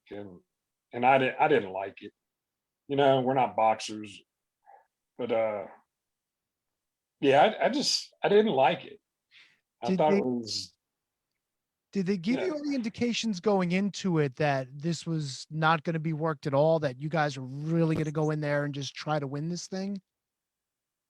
Yeah, they just said, guys go in there and box. You can shoot, have takedowns. That's how you score. I think I had two or three takedowns, but yeah, me and Bradshaw connected a couple times. He had a bloody nose, and of course, the right side of my cheek was numb for like 6 weeks because I just had that surgery. So I was on the defense, trying not to get hit in that side. But yeah, I think it was a little bit out of our wheelhouse. It just wasn't right for us. What kind of conversation did you have, if any, with Bradshaw after the match? Like when you guys got through the curtain, was it something, that did you guys discuss that maybe that wasn't what you were expecting? I guess, what was it like between the two of you afterward? Oh, we were fine with it. And, we just hugged and congratulated each other and we were done. That was it. But, he got knocked out bad. Godfather got knocked out bad. Mm-hmm. So just to take that chance on people that, we're not boxers, for somebody to take a shot like that, it was pretty bad. Yeah, and it wound up ending Steve Williams's career. They had hopes for him, being his last shot. And for you listen to everybody, they said the program was going to be him and Steve Austin, but unfortunately never got there. And I feel bad for him most of all. That you're right. That's a big thing that was talked about because they were doing that. This whole fall for brawl was for Steve Williams because they thought he was going to be the man and beat everybody up. But yeah, Bart, he changed the whole thing, and he got the raw end of the deal. Yeah, unfortunately, yeah. I mean, that's the whole thing about it. When you're younger and you're watching this, and you're like, wow, this is kind of cool. Like these guys are, really out to win. But years later, after the fact, you hear about everything that went on behind the scenes and how everybody was affected by it, and you're just like, it's a head scratcher. It really is. Yeah, it hurt the business more than helped it. It really hurt it, and hurt some of the guys' careers. Yeah, unfortunately. Absolutely. So at post brawl for all, the broken neck, unfortunately you have to hang up the tights. Is that one of the hardest things you've ever had to do? That was hard because I'll touch base on the broken neck night. Rest in peace, Hawk and Animal. I love both of them to death, but Hawk was a little under the weather that night, and I told the office I wasn't comfortable doing the whole flipping. And they said, well, and Phineas said, well, I'll take it. I've taken it before. And they said, no, the office wants Henry to do it. I didn't stooge anybody out that night, but I did not feel comfortable doing it with Hawk. And sure enough, ended up with a broken neck. But I'll leave it at that. But yeah, I wish that night changed my career. Yeah.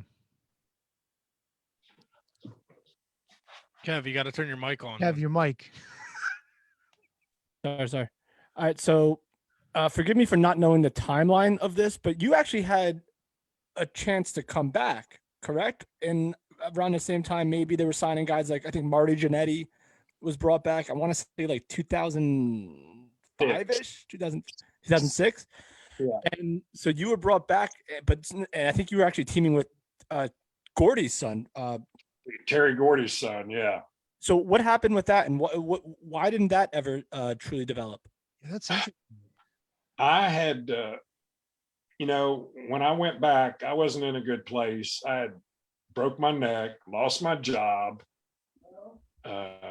didn't feel like the man I was. I just lost my son in 2003. Oh, yeah.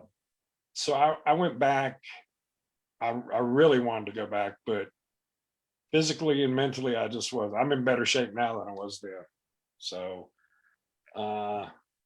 and they didn't have high hopes with Gordy, and he ended up, he didn't do nothing after that really. All right.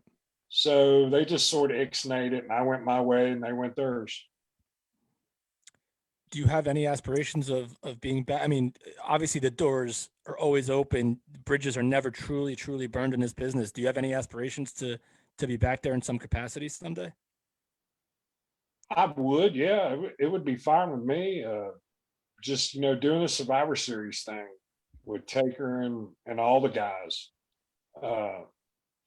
Man, just an awesome night. We just all of us is Kevin Nash and Sean. We were in the same locker room. We had our own locker rooms upstairs. And it was nice just getting together and telling the old stories and the old road stories and this and that, but being with everybody and Savio being there, making it. And so, but the BSK was representing that night. We was missing Yoko and Paul Bear and Fuji and Crush, but yeah, we got some good memories with those guys. I mean, that's all we got. So it's so funny because like the moment when you guys came out, I remember I must have watched it like 4 or 5 times, and you got your guys' entrance and the hug that Triple H gives both of you guys when you get into the ring for that intro. It's so weird because so much time has passed from then to now that people don't necessarily know how far you and Triple H go back. So WCW, actually. Yeah. So what did that mean to you, knowing where he is now, where you are now? What was that kind of moment like? Is the relationship between you and Triple H just like still boys, or is it like, what is that like? It's awesome with Hunter because, we started out in WCW pretty much together with me, him, and Dennis. And then we got let go at the same time. So me and him went on up to WWF. And lo and behold, they teamed us up together. That was really our first big thing in WWF was me and him. But Hunter, we've always been close. We were on the road together a lot, through the whole China thing, and even with Stephanie, and I love Steph, and they're just good people. But when me and Hunter hugged that night and when we were backstage talking, really, I wanted to well up. I did. Yeah. I did. The boys, they always meant a lot to me. So it was a good time. All right, I gotta ask you. So Dennis continues on after the Southern Justice thing. What's your thoughts on Naked Midian? They wouldn't have had my ass out there.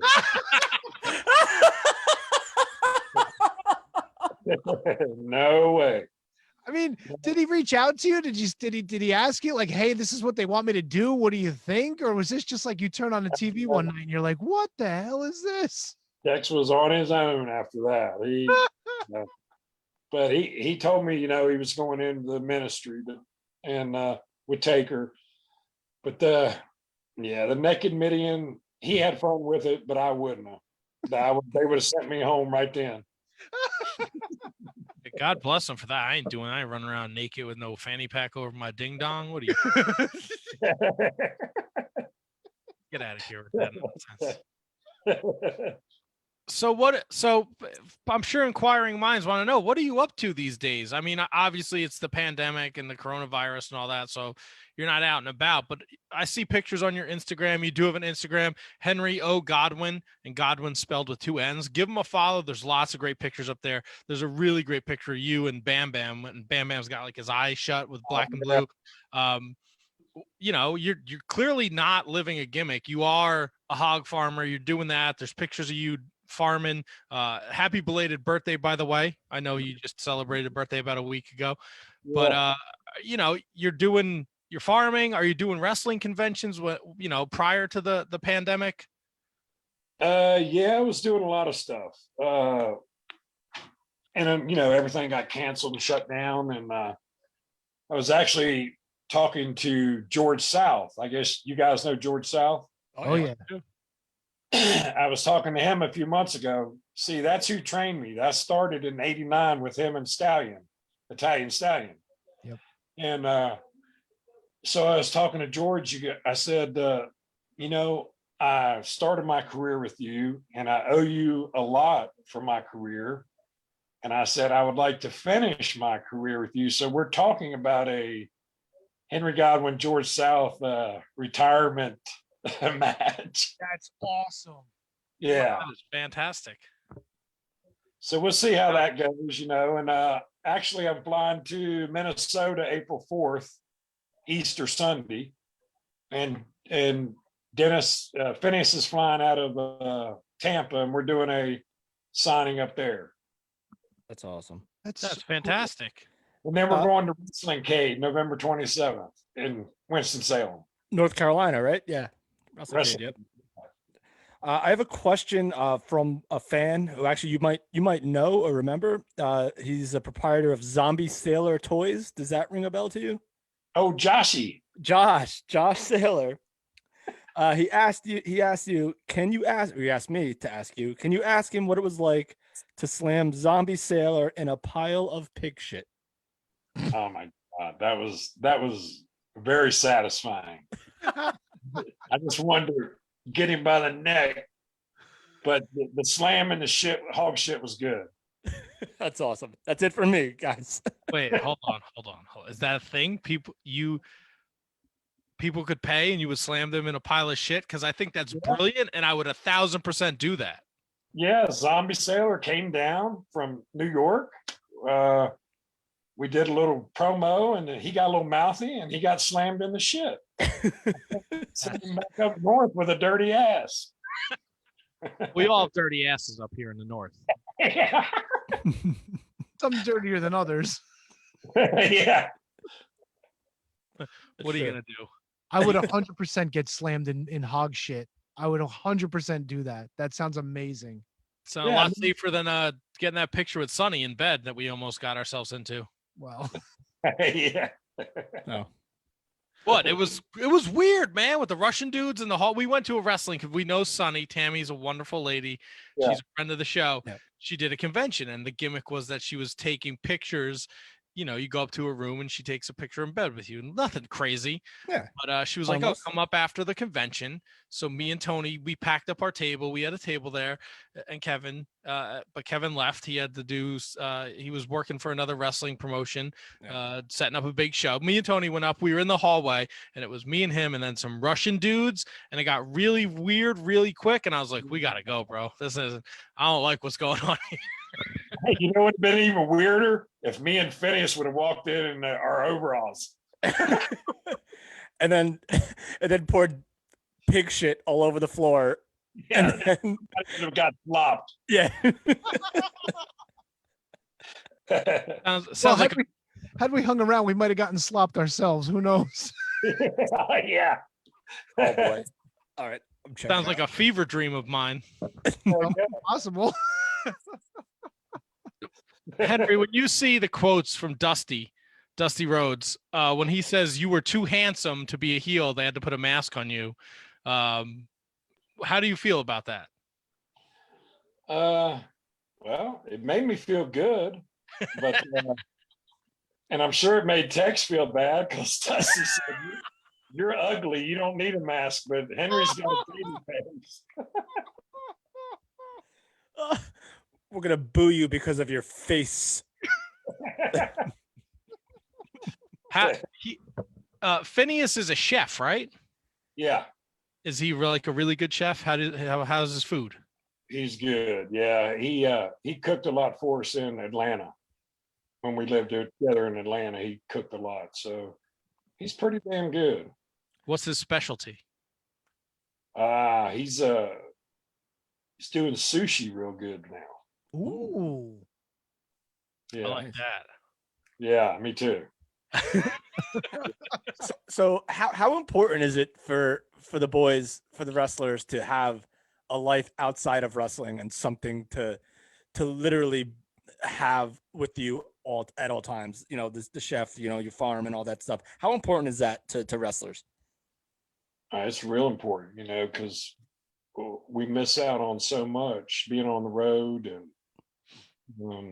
you miss out on the birthdays and football games and this and that. And so when you come off the road and you get in your niche, it's a good feeling that you can actually do something else. You know, we have fun here on the farm, and it's a good time. I know what I'm eating. I don't have there's no junk going in my hog, so it's all natural, and that's the way we like it. All right, I totally slowed the momentum down of the show with that question. Oh, I like it. I could eat some hog right now. Oh, we just had some. That sounds delicious. Yes. Is there a specialty dish you make on the farm, like you personally? Oh man, we got this chorizo sausage. This burritos. That's what we had tonight. Eggs and potatoes and chorizo and some good salsa and some hot sauce and wrap them up.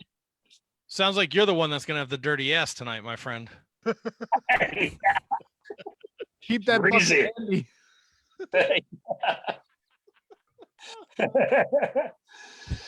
Where's the bucket? Yeah.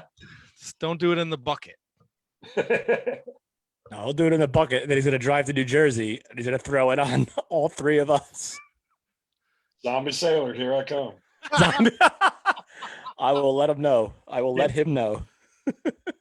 Yeah, I talked to him the other day. He's supposed to call me this week. I think I know what that's about. Yeah. Yeah.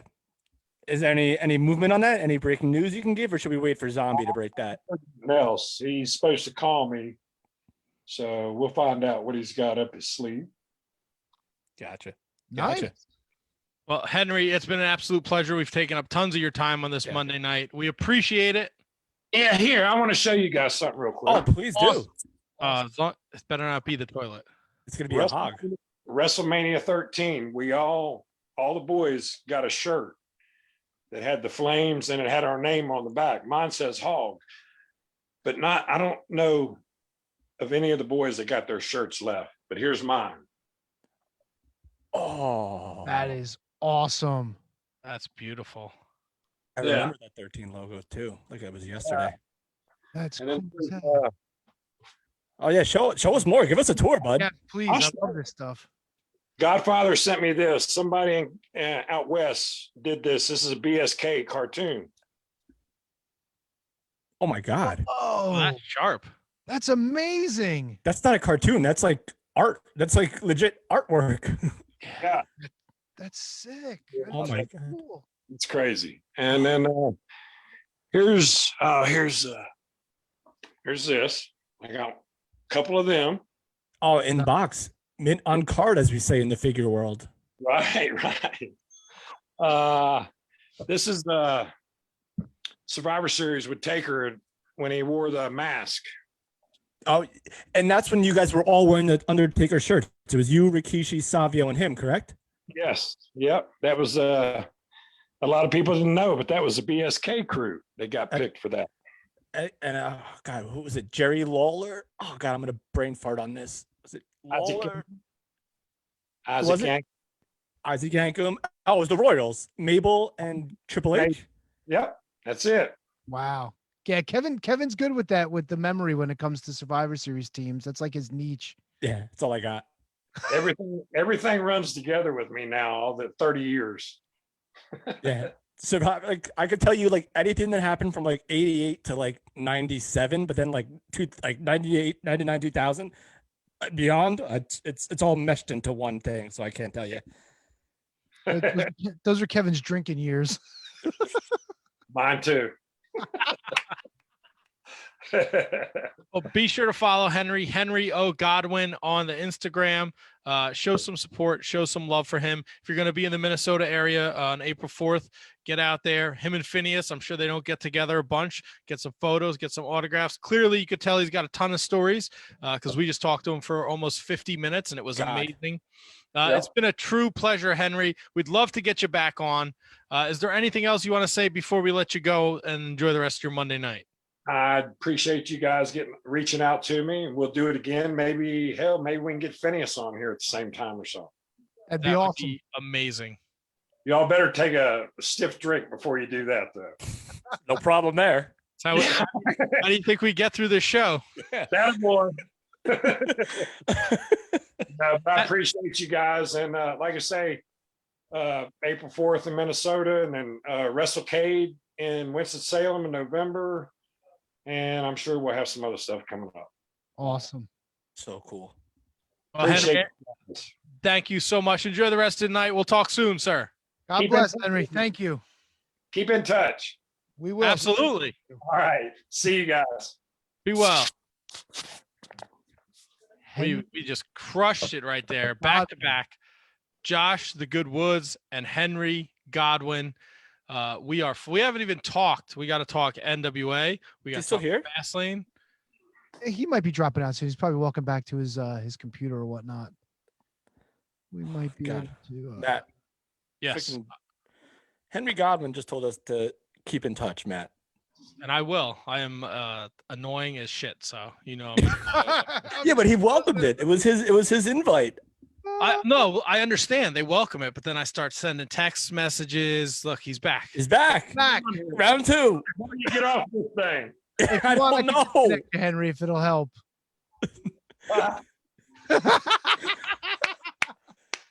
This is the best part of the show. Baby. I'll let my wife help me. Hi. Oh, hi, Mrs. Godwinn. Oh, hello. This is incredible. He had nothing but nice things to say about you. Yes. Oh, that's sweet. And if he did, you would beat the shit out of him. So That is best behavior. Check's in the mail. Thank God. Thank you.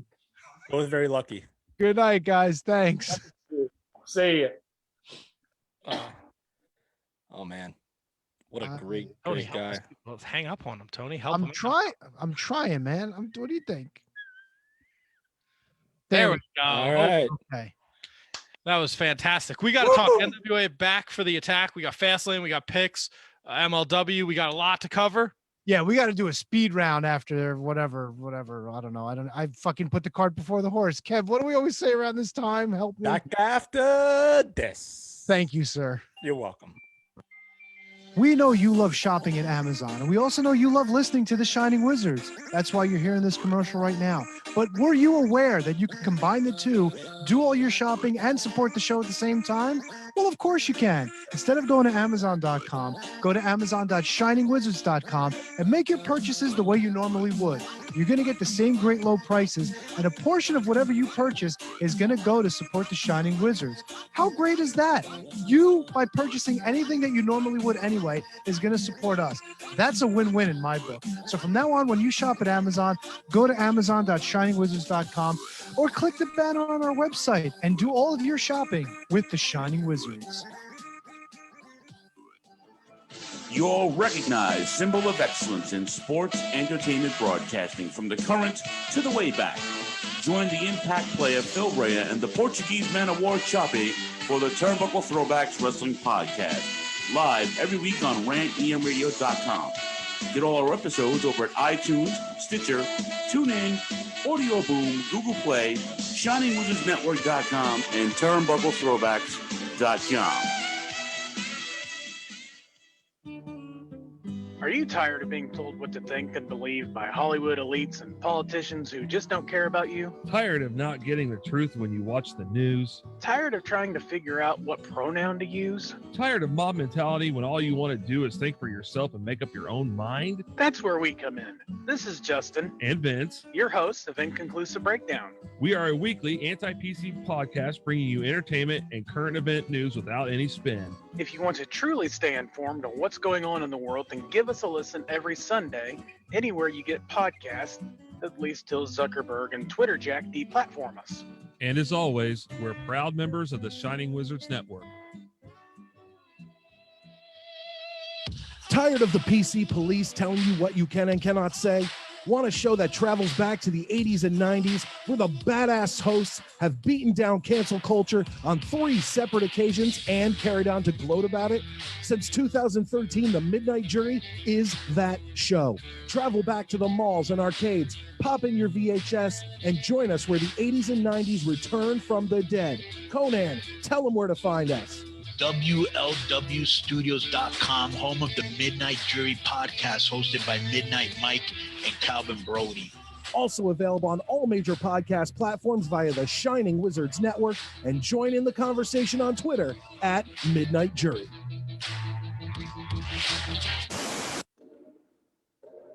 On March 31st, there is strength in numbers. Join us. Join the Mark Order. Horns up! This is Rock from Radioactive Metal. Join Snowy, Kareem, Aaron, and myself right here on the Shining Wizards Network every Friday for your weekly metal fix. We talk to all your favorite artists, cover all the latest metal news, cover all the latest releases, and feature brand new unsigned bands. So sit back, grab a beer, download the latest episode, and always remember, it's not metal unless it's radioactive metal. Good morning, good afternoon, good evening, and good night. My name is Thomas, and what's your name? I'm Alan. Alan. Yeah. We're brothers. That's right. Yeah. Same mother and father. Your room was... We shared a room. Shared a room. We shared a room. Thought I knew your face. Yeah, we go way back, mate. Yeah. We should do a podcast then. We have. We do a podcast. We do a podcast. What's it called? The Broadcast. Yeah, that was planned. Yeah. Well, what do we do? Well, we cover all different things in the world of pop culture. We're talking about comic books, we're talking about professional wrestling, and we're talking about movies. Go back and watch classic retro wrestling events, the likes of WWE, WCW, and if you do like that, you can check us out on Apple iTunes, also on Podbean, Anchor, and on Podknife. Also check us out on Twitter at The Broadcast. That's BROKAS. Hey, it's all right. Good on you. Yeah. Instagram also at The Broadcast Podcast. Remember, we don't spell it with a C. We spell it with a K. Sorry, mate. Take it easy. With a K, motherfucker.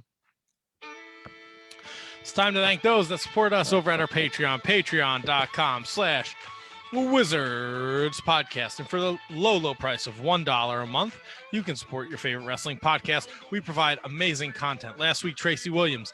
This week, Josh the Good Woods and Henry Godwinn. Both had excellent time tonight, gentlemen. I just want to share that with you. I know it's usually something I do after the show, but they had such a great time. Both of them would love to be part of the show in the near future. So if you're a Patreon supporter and you want your name mentioned in the same show as the wrestling superstars of yesterday and today, go to patreon.com/Wizards Podcast for $1 a month. You can support the show. $3 a month, you get 3 bonus episodes a month, a watch along, a profile, and an event profile that we do.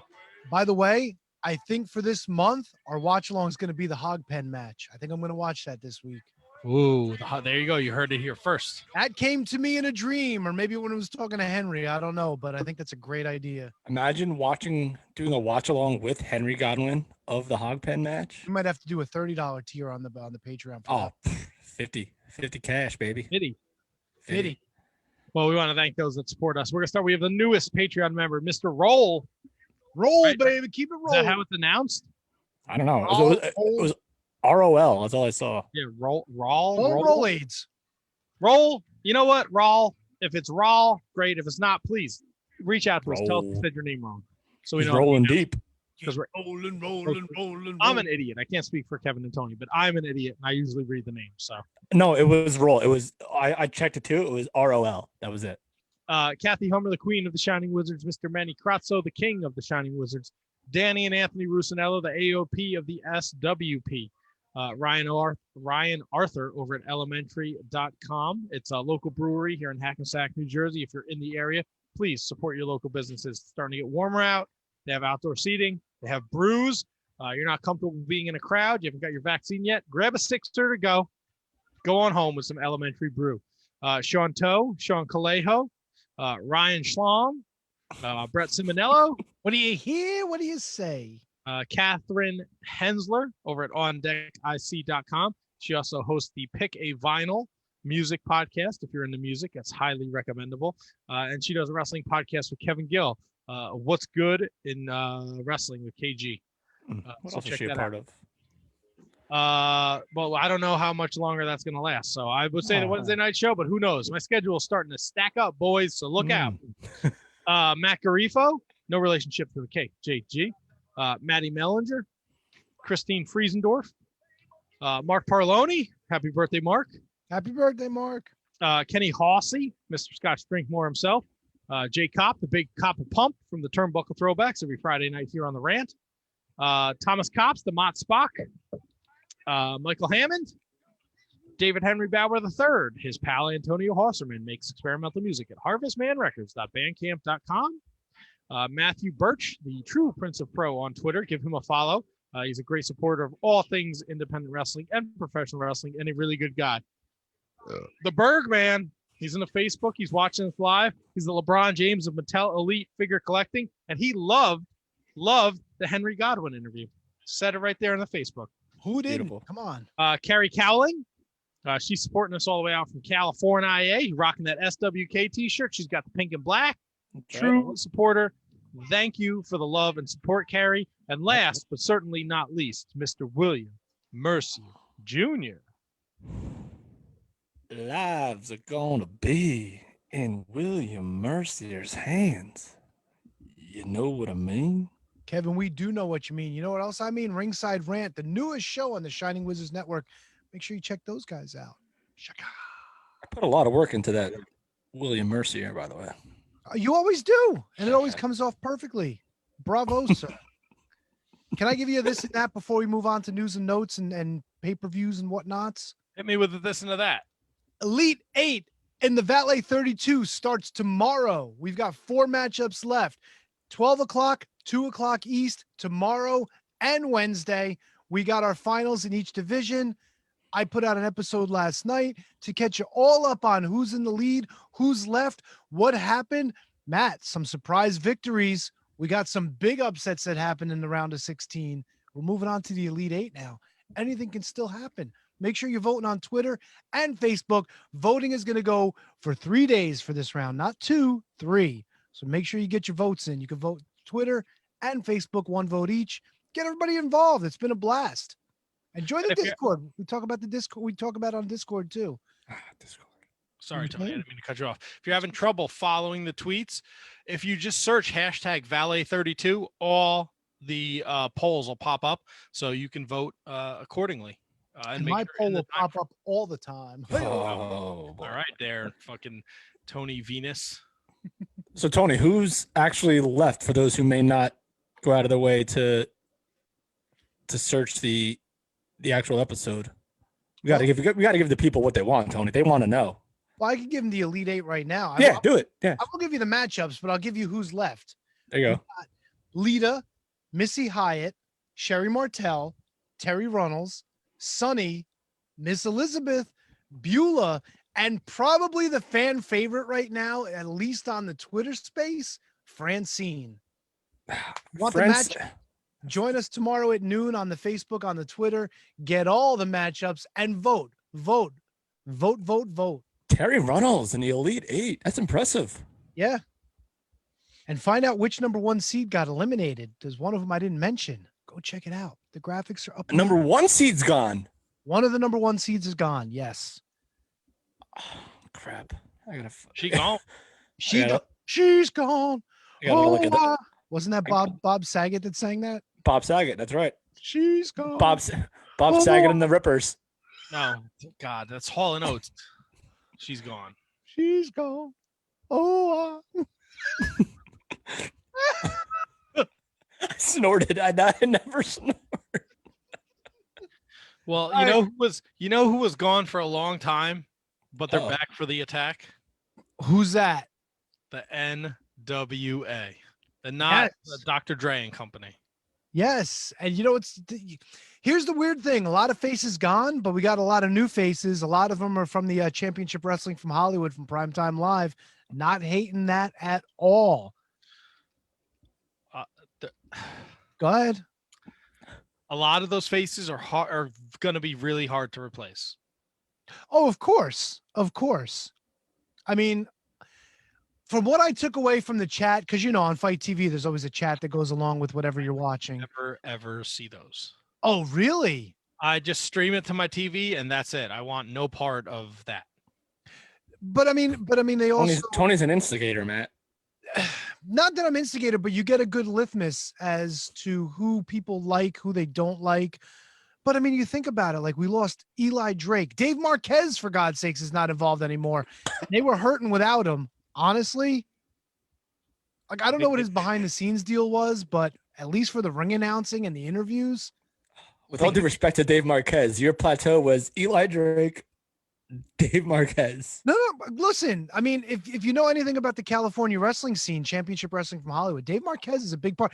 He's a big guy. He's a big dude, and he's great at what he does for New Japan in America. Like he's in charge of all the shows that you see. So I did not know that. He's got a lot of spoons in the porridge. We like the spoons in the porridge around here on the Shining Wizards. He does. So let's run down a brief list of people who were gone. Eli Drake, Zicky Dice, the Beer City Bruisers, Eddie Kingston, Allison Kay. And R.I.P. Of course, question mark. What's his name? Latimer's partner, Royce Isaacs. Royce Isaacs, who was on AEW Dark last week. Who else are we forgetting? Caleb with a K. Caleb with a K. Yeah. Caleb Conley, yes. Impact. We don't know some of the other women that were there, like Ashley Vox. I don't know if she's coming back. I don't know if Steels. Yes. Melina. Who's the other one that was fighting with Melina? She was part of Marty Bell's still there. Is she? I think so, right? I thought Marty Bell. I don't think Marty Bell is anywhere else but there. I don't think. I'm not sure. I haven't. She hasn't been mentioned. So yeah, I haven't seen her anywhere else. So well, Power will be on Fight TV tomorrow night, and it's pay. You pay for it now. It's like $5 a month. $5 a month. So it's a little bit over $1 for an episode, which is not bad. No. At all. But Back for the Attack took place Sunday afternoon at 4 p.m. 4 p.m. showtime, matinee. There were 6 matches. We did make picks. Oh, Christ. I need pick music. Now, I have overall standings because we picked both pay-per-views Sunday, but we'll do just the NWA at first, then we'll go to Fastlane, and then we'll get a full-scale idea of where we are. Okay, keep it rolling. What we got? Tony, you walked out of the NWA with a 4-1-1 record. Yeah. Those are the draw, right? Those are the draw, yes. Kevin, you were second place with a 3-2-1 record. Because of the draw, right? Yes. Okay. I am drowning in my own piss and shit with a 2-3-1 record. I don't know what to expect. We all lost the 4-way match. Yeah. I think I picked Thomas Latham. That doesn't count because he didn't win. I lost on Thunder Rosa. And I lost on Tyrus because I picked JR Kratos. I had a feeling when they were bringing Tyrus in that Tyrus wasn't going to lose. It's tough to lose in your debut, even though it kind of reverses when you talk about the Adonis Trevor Murdoch match, because was this Adonis's debut per se? I think it was, right? It was. He wrestled on Primetime Live as part of that series, but a lot of the people that wrestled on there weren't necessarily NWA affiliated yet. So while I had seen him on Primetime Live, I believe this was his first foray under the NWA banner. Yeah. That's why I went with him, to be honest with you. I would not have thought that Slice Boogie would have won that. I would have taken Clearwater over Boogie, but I really thought that Crimson would have won because Crimson is one of Aldis's guys that he probably brought in. I mean, you could tell all of Aldis's crew because they all came with fucking Hogan 91 tans. Here's what, and I picked Crimson, I think, and I went with him only because I don't know why. I honestly don't know why I went with him. I should have went with my gut and said that there's no reason why Crimson, who's been working backstage for NWA for God knows how long, why would he he knows better than to try, not that he would put himself over, but you would think that he knows better than you want to elevate somebody else. And that's why it was silly for me to think that Crimson was going to win that match. Fine match though. Fine match all around. I think, sometimes with the 3-ways and 4-ways, there's a lot of confusion, but I think it was good for what it was. No arguments. I turn my mic on. There was a story. The show opened. Great to hear Joe Galley. Yes. Tim Storm was on commentary with him, which I enjoyed. Yeah, he did a fine job. I didn't realize how much I missed a Nick Aldis promo until he came out and cut one. One of the best. I'd put him up there against anybody in the business today. I don't know if it's his aura, if it's the suit, if it's the 10 pound of gold. In my brain, when we talk about professional wrestling champions, I never bring Nick Aldis up. But when I see him on my TV screen and he's got the suit, he's got the Rolex on, he's got the 10 pounds of gold, he fucking is the epitome of what, he is the 2021 Ric Flair. Yeah, that's NWA, Matt. That's 100% NWA. You know what? And it's just, you have to see it. His promos are so fucking good. And I missed that for the last year. it works on every level. The way he holds himself, the way he carries himself, the way he like talks to the audience when he gets the points across. He doesn't bury anyone, before he says he's going to beat them. You're a worthy contender. They said you weren't worth it, but you are. Otherwise, you wouldn't be here. But rest assured, at the end of this match, you're not going to walk away with Sweet Charlotte. I mean, what else can you expect from a great champion? His promos are unbelievable. Charlotte. The interviewer, unfortunately, poor May. Kyle Davis wasn't any better. Kyle Davis, yeah. Kevin, did you get a chance to see this? I did not watch this show. So if you get a chance to watch it this week, and I think that's why Tony mentioned Dave Marquez right after Eli Drake, like, with all due respect to Kyle Davis and May Valentine, like, I don't think we realize how important that role is until that person is gone. Yeah. And Matt, you're 100. Tony, I'm sorry. And Matt, the more I think about it, you're 100% right, because NWA focused so much on those interview segments where the curtain's like 5 feet away and you come out, and it just brings you back to that time where studio wrestling was studio wrestling, and an interviewer is so important in studio wrestling. It's important in all wrestling, but in studio wrestling, when every other segment is either at an announce booth or with a Mean Gene type person, it's 100% important. So I agree 100% with both of you. I think in both of their cases, they were just really nervous because I think they knew the pressure was on because this was the big return, the big comeback. So that's why, like, their mistakes, they were both like off for different reasons, but I think when it comes down to it, it had to have been nerves. I mean, you could definitely see it with May, not so much with what the hell's his name? Kyle. Not so much with Kyle, because you really didn't see him too much other when he was behind the podium. But yeah, I mean, that's something that's got to be worked on. But so what was this the commentary team? May and Kyle are commentary, or no, are they both? They do the interviews. Like, Kyle does the interviews at the podium and May was doing the interviews behind the scene. Now look, May and Sal Rinauro, who came back, they're awesome together. If she managed him and they did their best friend thing, like, and she was at ringside supporting him, kind of like a booty man and the booty babe, I'm 100% on that. I think that would be awesome. But me too. She was rough, but it was probably because she was nervous. She was never in that position before. And they probably said, hey, we need somebody. Can you do it? How could you turn it down? She needs some work. But I think it was probably nerves more than anything. Yeah. I mean, if anything, you can only go up from here, right? Well, Matt, who needed work in that second match? Well, Sliced Boogie won the 4-way dance, and Yes. the story that they told was that Jax Dane and Crimson, former tag team partners, spent a lot of time beating up on Jordan Clearwater and Sliced Boogie, and then arguing with each other. And while they were arguing outside the ring, that allowed Sliced Boogie to hit the dead ass driver on Clearwater to get the victory. So Sliced Boogie victorious. Look, Tyrus Kratos was not a very good match. I'm just gonna say it. Tyrus was tired like a minute into the fucking match. That's the thing. He doesn't work a bad match. It's just that he never got out of half a gear there, man. It was rough. It was rough. And he's not bad. Like, you can see how he was working. He was going for that methodical big man pace, but you got to pick it up a little bit from that. And it just was not there for him. Kratos, I don't have a problem with. Kratos was game.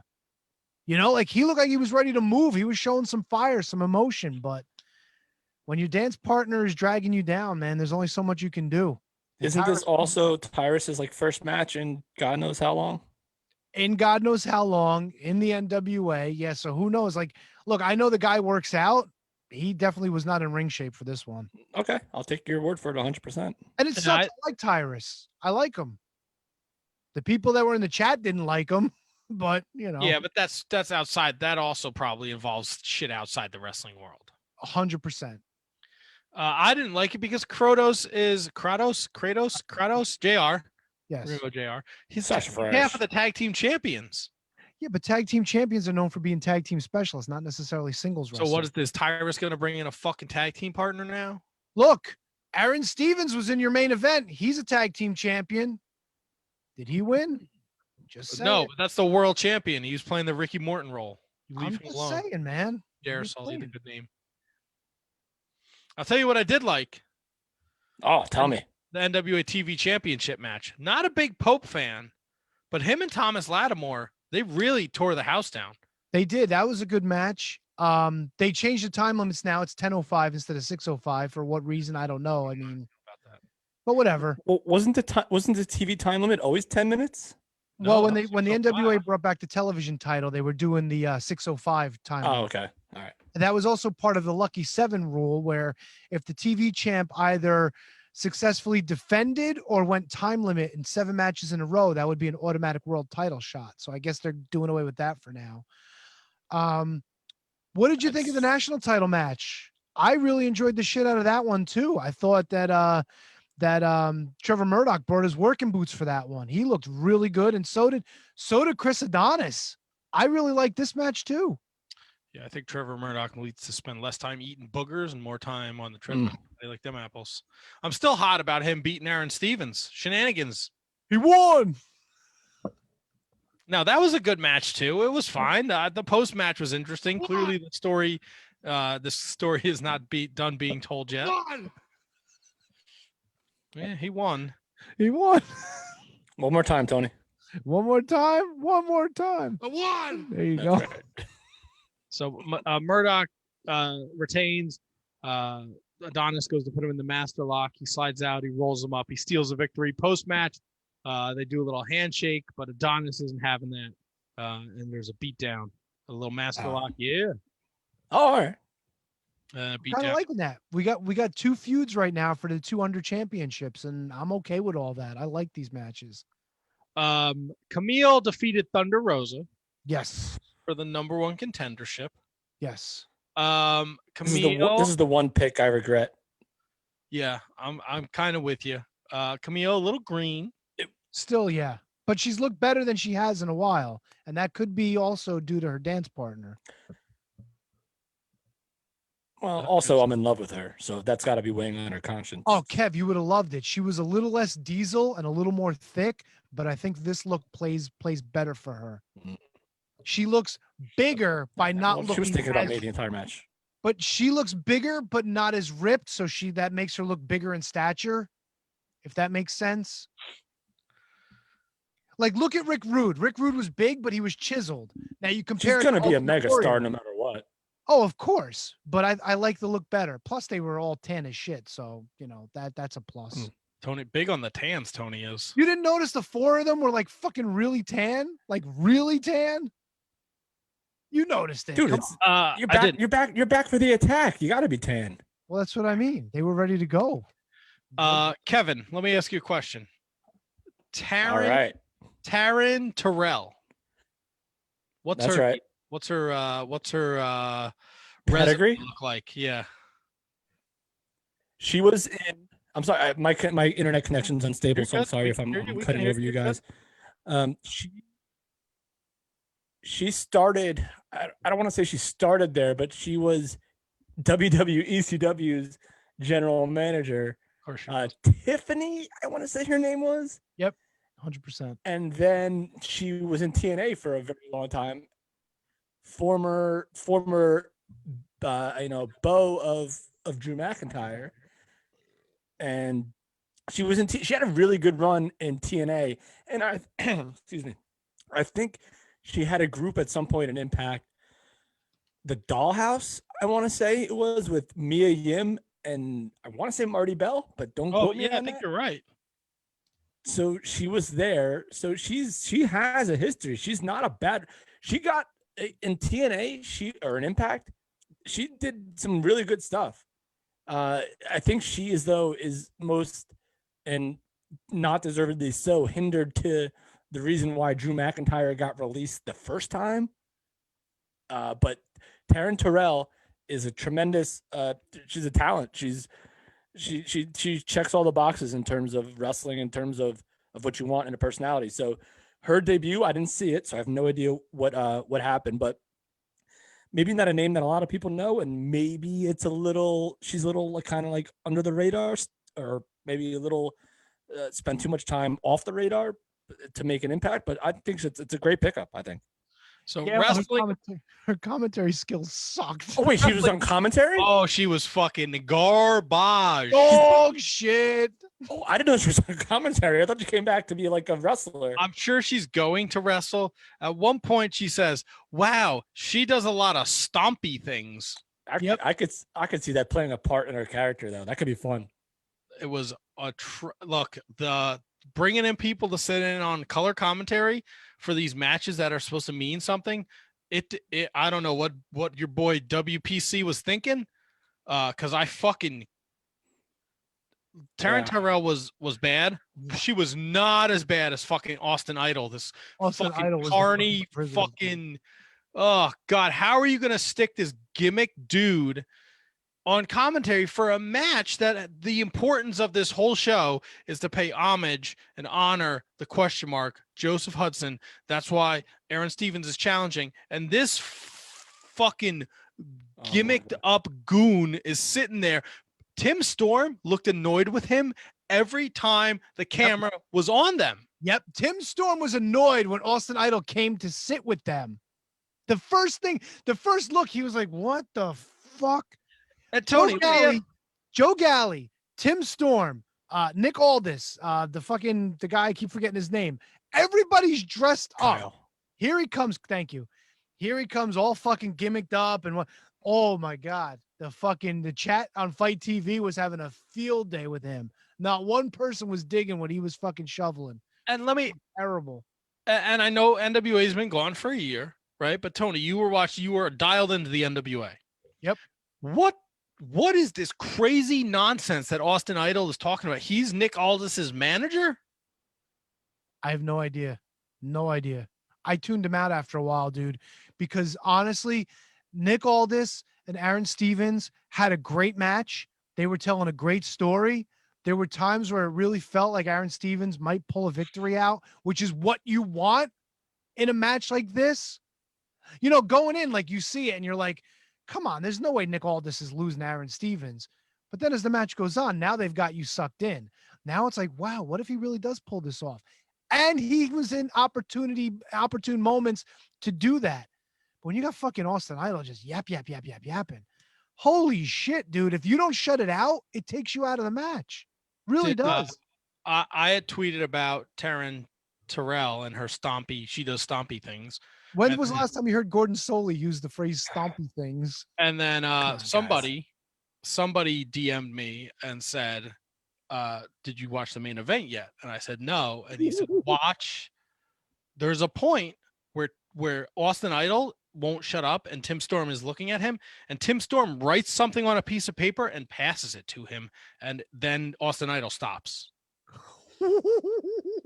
I guarantee you it says, shut the fuck up. And I didn't even watch the pay-per-view. It just sounds like something that would be like to the point.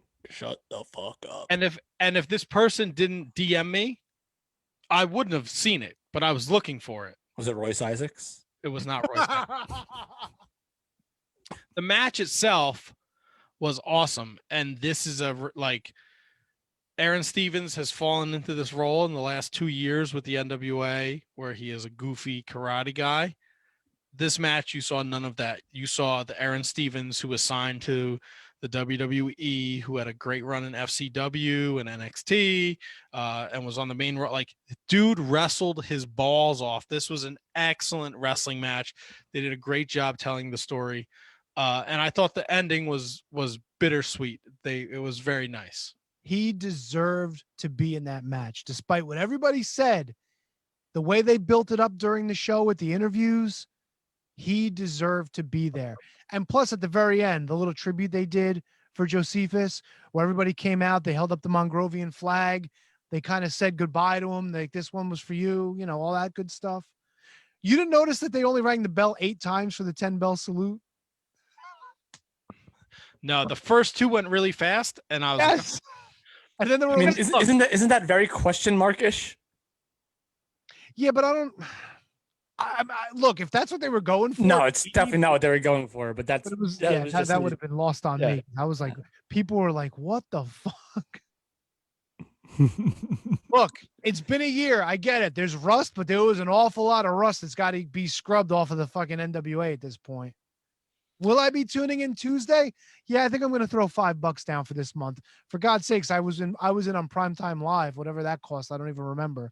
So I'm going to give this one a shot, dude. Can you transfer credits? I don't know. Where would I send them to? Who would take them? Check your fight account. You might have some credits.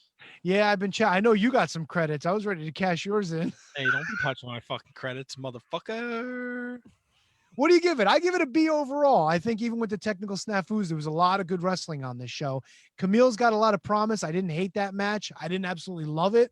I thought it was good for what it was, except for the Tyrus Kratos match. Everything else was good to excellent.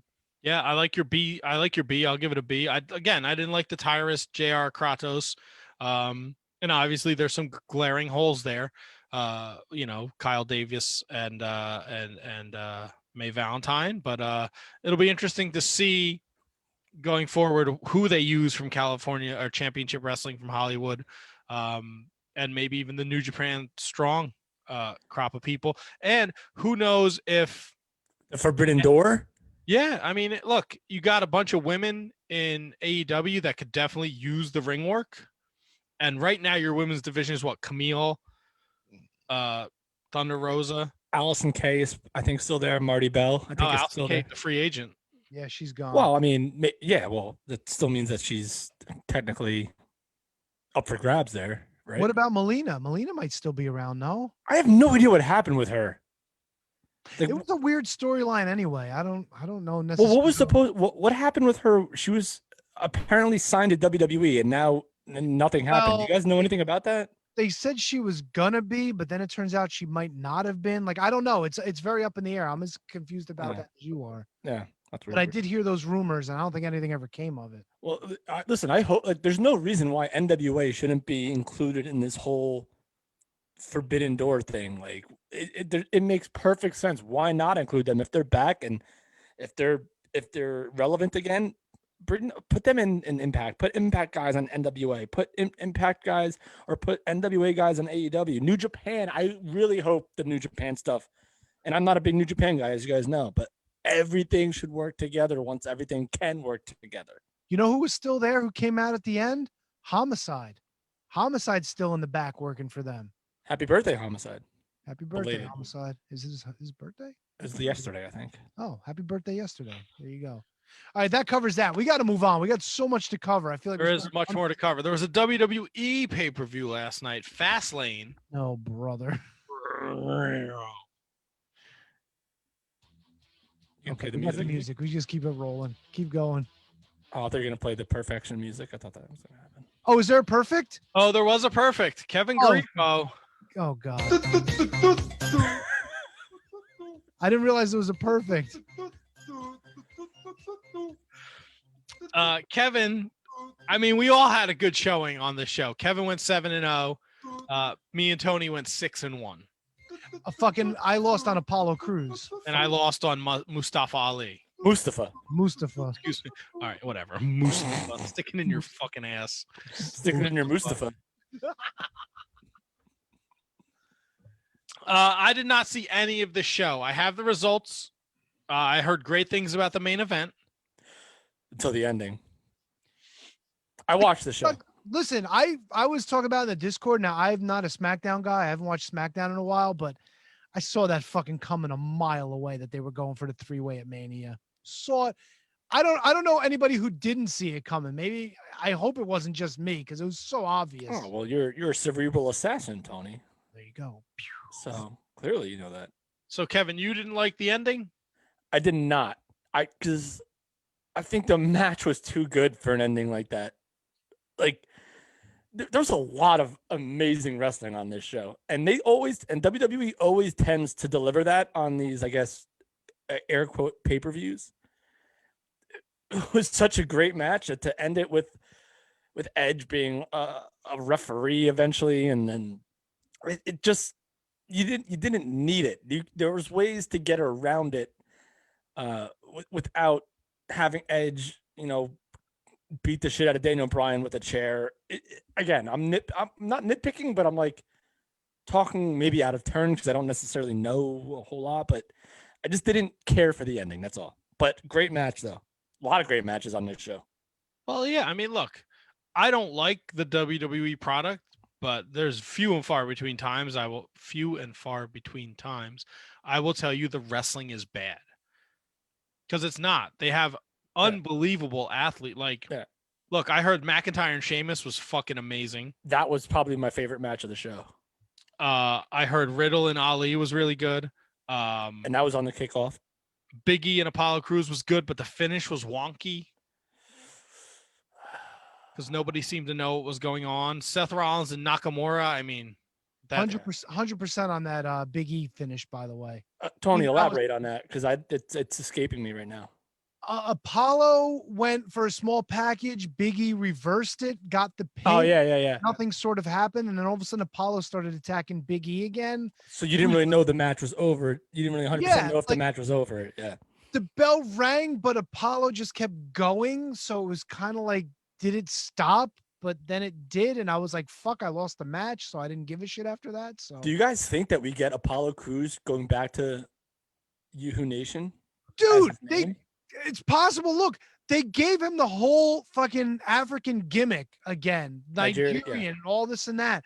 How do you fucking not let him win at that point? Like just to lose again, just to lose a third time in a row? I think because Apollo Crews kept it going, I think we're going to see this match at Mania. And I hope anyway I like both these guys, so it doesn't matter to me who wins and who loses. I just think that Big E just won the belt, so it's too early, I think, to take it off him. Well, they did it to the Miz a few weeks ago, but then again, that was the Miz. Totally different story. That was by design. No, I get it. Here's what kills me, right? Why would you bother doing anything with Shane and Strowman, knowing full well that the end game for this is WrestleMania?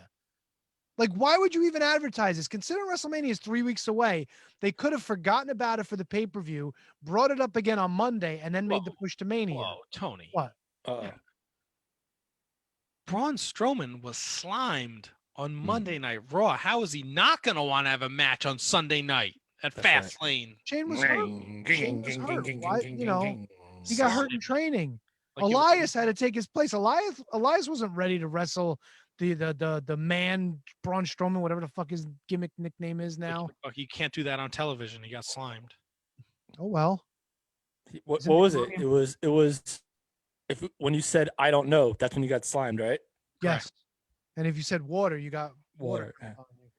But I wouldn't have had such a I put this in my picks, like when we did our text message picks. I was like, wait, what's going on here? Why is it this match? Because the match was officially off the table, and then all of a sudden they started talking about it again during the show. So it was on Friday Night SmackDown, it was advertised.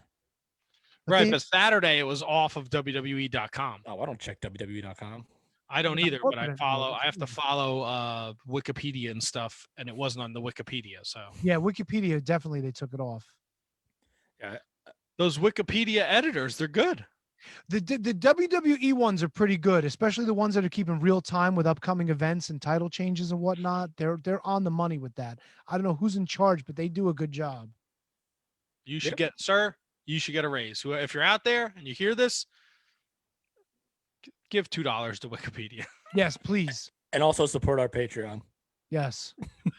So Riddle retains against Mustafa Ali, and then it looks like the retribution is falling apart. Good.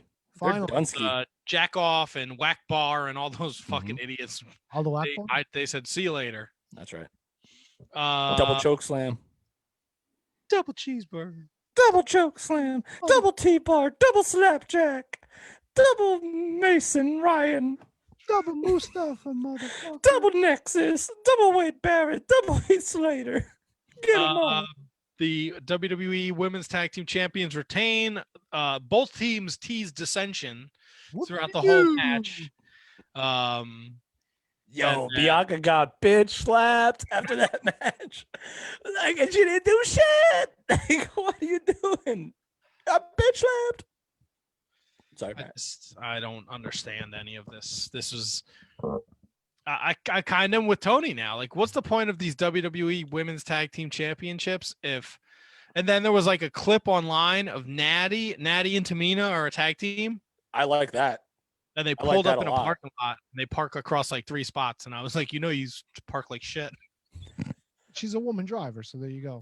Maybe that's what's her the name. I just like does any look I'm very animated. I don't know what I see I'm that. It's going to be a 4-way for the women's tag belts on night 1 of WrestleMania for the pre. Look, just put the fucking Ilconics back together, whatever the fuck just let them be the fucking tag champs. At least they're entertaining and they can work.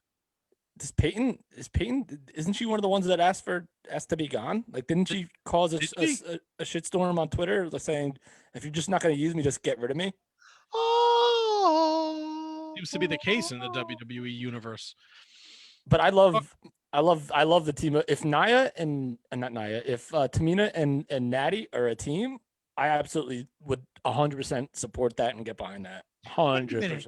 Didn't they come out and try to attack somebody on something on Raw or something? I think they're a SmackDown tag team. Yeah. Because I thought I saw footage of like Natty getting hit by somebody's finisher and then being up on her feet like 2 seconds later. Yeah, that was SmackDown. Natty and Tamina jumped in the ring and beat down Baszler and Belair. Belair briefly fought back, but the heels overpowered her. Neither Banks nor Jax came out for the save. There you go. We talked about Big E, Apollo Crews. That's right. Braun and Elias, we talked about. Squash match. Seth Rollins. Which was off the board, right? That didn't Yes. count for the picks. There was no pick for that. Seth Rollins beat Shinsuke Nakamura. Yeah, man. Another fantastic match, by the way. It was a good one. Yeah, curb stomp for the win. No holds barred. Drew McIntyre beat Sheamus. You guys have any thoughts about this? Yes, I I do. didn't see this. I have to see this one. Kev, I what do. They did something that was, I can't believe they haven't done, and if they have done it, I'm sorry.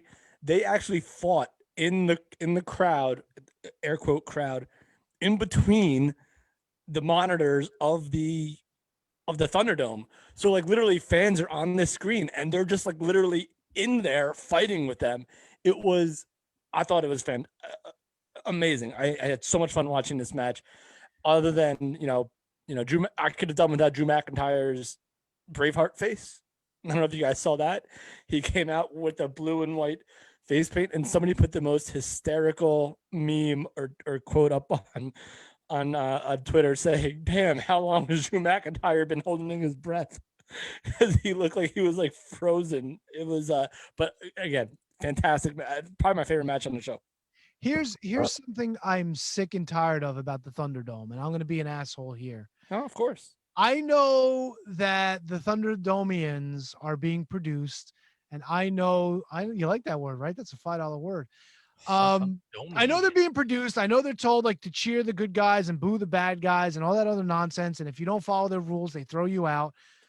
But dude, how many wrestling shows have you seen / been to / heard of in your life where when you're booing a heel, everyone fucking does the double thumbs down? Come on, man. That looks ridiculous on TV. When you got fucking 500 jackwagons in a row all doing this, who even fucking does that? I do. It just looks stupid. It looks so stupid. Have them make faces. Have them throw their hands up in disgust. Have them flip them off the bird. Something different. Yeah, like what the fuck, Tony, I don't pay two shits attention to the people's reactions in the Thunderdome. It's hard not to when there's 500 people behind the ring when they're showing somebody's face and they're all doing this.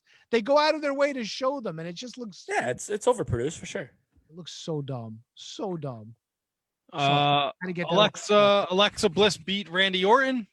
I enjoyed the shit out of this. I don't know what you guys thought, but I enjoyed this. I thought this was fucking fantastic. Was it going to be a match? No, but we knew that going in. It was fucking great. How many fucking simps lost their mind when Alexa Bliss mounted Randy Orton to pin him like that? Alexa, never mind. It's fucking stupid ass. The same thing happened here to me. Alexa, order dildo. No. Stop. Dude, what's easy. happening? We all have Alexa, so they. She's giving me the definition of a dildo.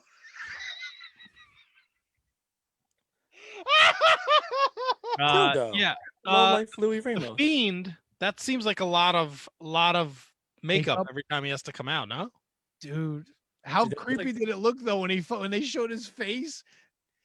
Dude, even the music, like when they were playing like the what is it, the fun house whatever music, where it kept like getting like the volume and the fucking pitch kept getting changed, where it sounded creepy, then it sounded normal. Overproduced, but fucking awesome. I said but fucking awesome. You said it I again. enjoyed it. I enjoyed it a lot. Because we're getting the Fiend against Orton. Oh, of course. That's where they're going. And to their credit, this is probably the longest running story that they have. So God bless them for it. Did you really need to reinvent the Fiend again? he got burned alive, Kevin. Yeah, Kevin. Oh, that's true. That's true. You're right. You're right. Lit him on fire. But Matt, he was already wearing a mask. Yeah, but now he looks like a burnt Pop-Tart. So King got burned alive too, and he fucking. Everybody's wearing a mask. Sorry. That's true. No, you're right, Kevin, about Kane. But Kane was mask on, mask off, mask on, mask on, and off on. Hair on, hair off, scars on, scars off. Mayor, not mayor, run for mayor again. He's doing it all. Dentist, not a dentist. Christmas tree, not a Christmas tree. Diesel, not diesel. Unabomb, not Unabomb. Yeah. Al Snow's tag team partner, not Al Snow's tag team partner. He wore many hats, many masks. Team Hell No, not Team Hell No. Hug it out, don't hug it out. Yes, no, yes, tag no. Champions. I am not the tag team champions. Brother of destruction, brother of non. So let me ask you this: is this going to be his thing? Hell yeah. Fiend? Freaking. Is this going to be his thing now? Is this what he's going to? Is this the new Fiend? I don't like this new Fiend. Meet the new Fiend, same as the old Fiend. Hello, Fiend. He looks like Leatherface from Japan. Corporal Kirshner. Oh, nice. Where's that old fuck you, Charlie? That'd be a great guess. He's still alive, right? Who? Corporal Kirshner? Yes. There was that weird story where he stole somebody else's identity and then that person died. And then people were like, that's right. Hey, you're dead. And his mother was like, no, he's alive. Oh. Here, you can talk to him. Still alive, still a corporal. He might have been moved up to general by now, no? Oh, what's higher is general higher than He's corporal. not he doesn't do the gimmick anymore. What's the United States guy does? Tony Myers is the Leatherface. That's right. Is Tony Myers still working over there as Leatherface? I don't know. Where's Leatherface work? You got to get Bum back on the show. You know what? Put that Actually, in the of things you should think when you listen back. You're gonna be like, man, I should have never said that. Yeah, that's right. Actually, I think Brian Myers is actually the new Leatherface. Oh, my dear good friend. And then obviously Roman Reigns retains. Daniel Bryan has him tapping. There's no referee. The Edge saga. Edge beats everybody up. Roman Reigns crawls on top. 1, 2, 3. It seems like we are getting a 3-way dance at the WrestleMania 37.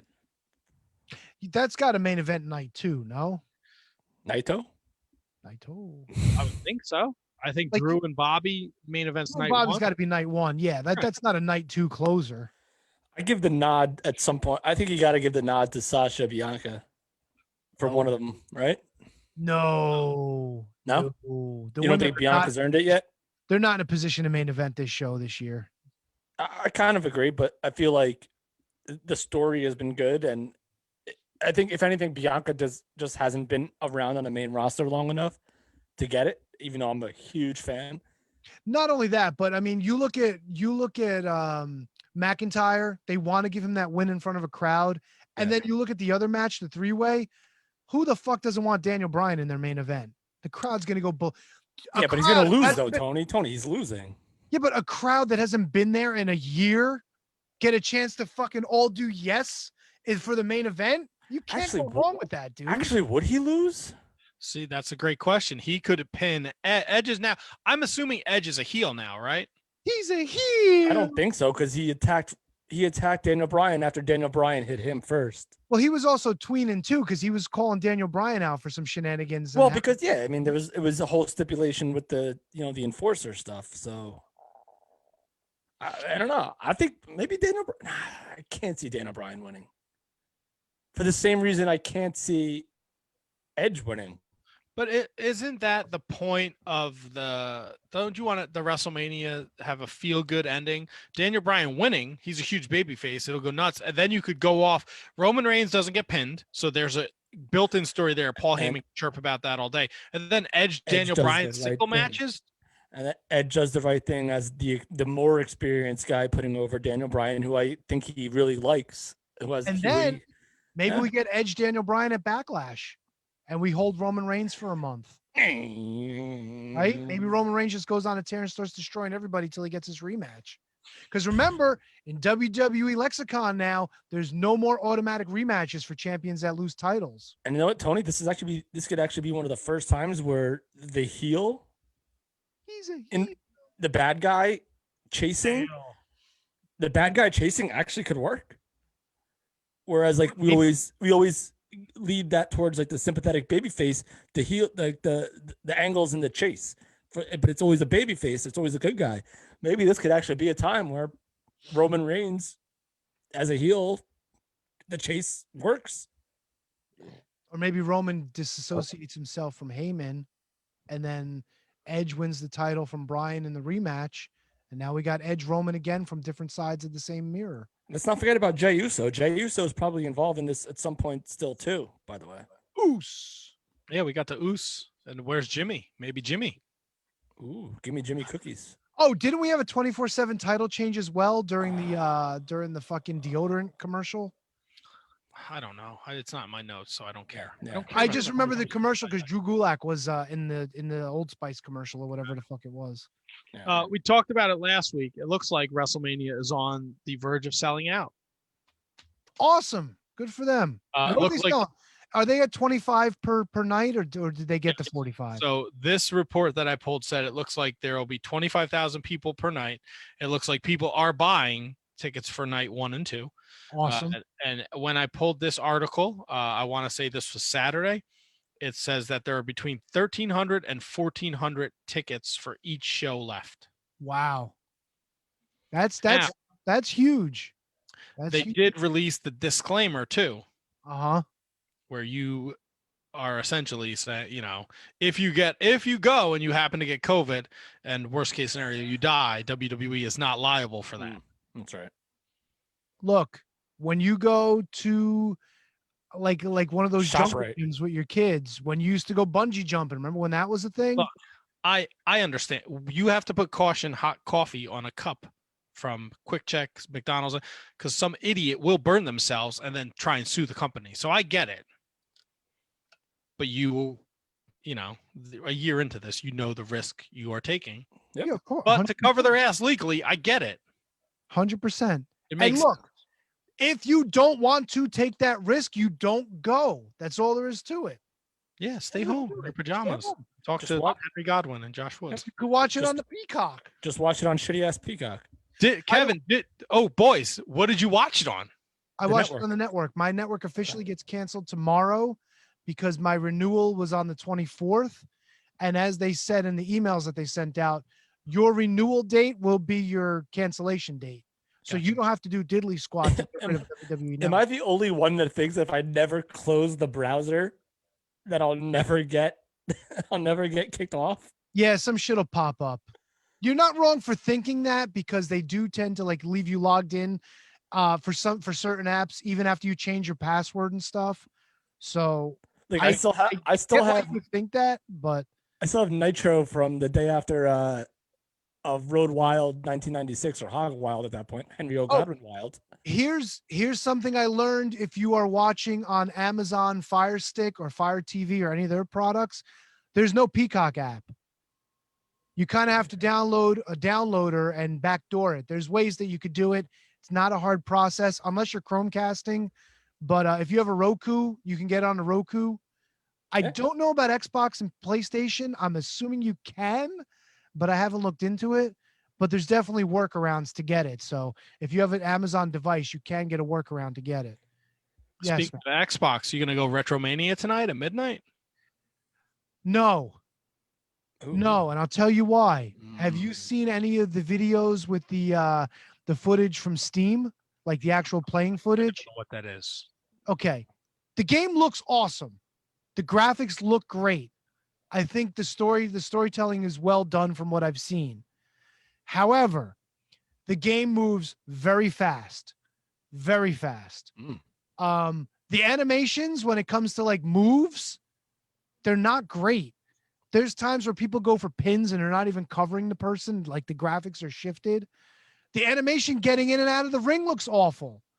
There's a whole lot to this game that it just does not look polished. And I understand why they haven't released it yet on like all the consoles and it only came out on Steam. I'm not buying it if it's going to be like this. Now, they patch it up, they fix it up, they iron a few of the wrinkles. Yeah, then I'll give it a second look. But as of right now, when I first heard about it, I was all in. Right now, it's a no-go for me. I'm not getting it. Not getting it. And I want to get it. Just not going to get it. All right, I got a couple WWE news and notes. Oh, yeah. Thunderdome at the Tropicana Field is done April 2nd because baseball season is starting. That's right. Charlie Caruso is reportedly done with the company. Pregnant. No. Is she? I have no idea. No, I think she just is done. She works for ESPN too, I think. Ooh. Rhea Ripley debuted on Monday Night Raw tonight. She will be challenging Asuka at WrestleMania. Just like that, huh? That's a big time match. Just like that, plain and simple, cut and dry. You want to know why? Charlotte Flair has COVID-19. Woo! And her boyfriend / husband is no longer employed at WWE as he has been granted his release. Does that have anything to do with it, though? No, those things have nothing to do with it. But it's, I guess it just came out that she had COVID. So, well, COVID, that's a big deal. That's a deal breaker, baby. Yeah. So, I guess that's why they took her off the poster. I don't know, but sorry, Charlotte. Yeah, what are you gonna do? No, I mean, I hope that she's fine, but that sucks for WrestleMania. Andrade is a free agent. He has there is no non-compete clause, so he is good to go. That makes no sense. Whatever. His release from WWE does not include a 90-day non-compete clause. So he is free he can show up at Impact tomorrow night if it was live. It's not, but maybe they negotiated that. At first I was like, oh, he could, Ring of Honor seems like a viable destination for him because he started Los Ingranobles with Roosh. Maybe he shows up at the 19th anniversary show. But I don't know if the 19th anniversary show is live or if it's already been taped. Because Josh Woods was not in the bubble, and we talked to him tonight. Yeah, he wasn't in a bubble. He wasn't in I thought he was in a hotel. It looked like he had hotel curtains behind him. Yeah, very nice curtains, but I don't think they were in the bubble. Yeah, but there was someone else who came in looking for tape, so he's clearly not in a bubble. You don't know. Maybe somebody came in and wasn't supposed to. Shh. All right. Yeah, I mean he did that. We didn't do that. Come on, bro. Help your man out. What? We could cut that out of the episode, right? I ain't cutting shit out of this episode. How do you guys feel about the Hulkster and Titus O'Neil hosting WrestleMania? I don't give a shit. Whatever. Yep. I'm not gonna even comment. Whatever. I'm with you guys. Eric Bischoff going into the 2021 Hall of Fame. That surprised me because he's been doing a lot with AEW lately. But I will comment on this. Uh-oh. No, I love it. I think he deserves, like everyone was complaining about last year, how he wasn't included in the NWO's induction. I think he deserves his own spot. If they want to maybe bring him out for like a photo op at the end with the NWO for 2020, because they're doing both inductions in the same night. They're doing 2020 and 2021 on the same night. Now they're not selling tickets for this, right? Yes, they are. No, they're not. Wow, you sounded so cocksure when you said yes. No, I did, but then I literally, like, my mind is a freaking weird jungle. You walked that back right quick. I think no, it's gonna be guests, it's gonna be the roster, and I guess selected, friends and family, I think. So, but he deserves his own spot. He might deserve it in the NWO, and if this didn't happen so close together, he probably would have gotten 2 inductions with the NWO and by himself. But the fact that he's getting in by himself, does 100% on board with that. Yeah, no, I'm not against it. I like it. And then he'll sing "Happy Birthday" to Tony. Rock and roll. hope. Your boys, the Hurt Business, lost their tag titles last Monday night to the New Day. I guess I should have watched Raw last week. I didn't watch it. Well, they lost and they were instantly challenged by Almost Famous is what I call them. AJ Styles and Omos. Yeah. And they will be having a match at WrestleMania for the tag titles. Wait. So Yeah, AJ almost just why? AJ comes down to the ring. I'm really actually mad that you brought this up. Actually, this is AJ comes out to the ring and he says, "Congratulations, you guys have done it all. You're a great tag team. I have also won the world titles. I've won the Intercontinental title, the U.S. title, but I've never won the tag titles. So me and Osmosis over here, that's right. We challenge you at WrestleMania. So there's a WrestleMania match. This actually is infuriating to me, to be honest with you. Terrible. I agree with Kevin. This is awful. The fact that you had Shelton Benjamin and Cedric Alexander, and this is nothing against Almost Famous, like it's for Christ, you had Shelton Benjamin has been deserving of another WrestleMania spot other than a battle royal for the last. I'm mad. And now you're taking him out to put in freaking. Listen, AJ Styles is one of the GOATs. I get it. Almost whatever. He's a big feature. I get it. But put them in there, man. Put them in there. Well, we have a couple weeks to WrestleMania, so you never know what's going to happen. Oh, it's going to be one of those fatal 4-way tag title matches that opens the show or something. Well, WrestleMania 20 had 2 of them. So, did you guys know Otis and Chad Gable are a heel tag team? Yes. I did not know that. I'm still furious about Shelton. I'm sorry. Dominic and Rey Mysterio Jr. wrestled not once but twice on SmackDown. Where are you, Shelton? When they beat the Street Profits, and then they lost to the Alpha Academy, which is the name of the tag team. That's right. Like Chad Gable. Chad Gable's like some sort of like motivational workout guru for Otis or some shit like that. Oh God. God, where's? Why am I watching this? I'll tell you who I did see. You son of a gun. I don't want none, AJ. I don't want none. None. We don't want none. I want Shelton. Let's saunter into the AEW world. Oh, please, let's saunter. Tony, you picked a weird week to not watch Dynamite. Yeah. Did you go back and watch the unsanctioned Lights Out match? Nope. Kevin, thoughts on the unsanctioned Lights Out match? I think it lived up to the hype. I think that I didn't watch it live. I watched it actually today before the pod because I wanted to make sure that I did. I think it was everything that everyone said. I think it was absolutely fantastic. I think that both these women 100% deserve it. Britt Baker, I think, is arguably the best heel in wrestling, if I dare say. And I think this match was absolutely fantastic. Absolutely, definitely worthy of Lights Out. I know everyone says that AEW is now way too blood, gore, gimmick heavy. I accepted it here, and I loved it. Well, we talk about it a bunch, the three of us. How do you blow off a feud? This is like, look, if AEW comes back Wednesday night and they have a match against each other, this is a fucking waste. 100%. This is the perfect blow off to this feud. Now, in 6-8 months, if they want to go again, of course, time has passed.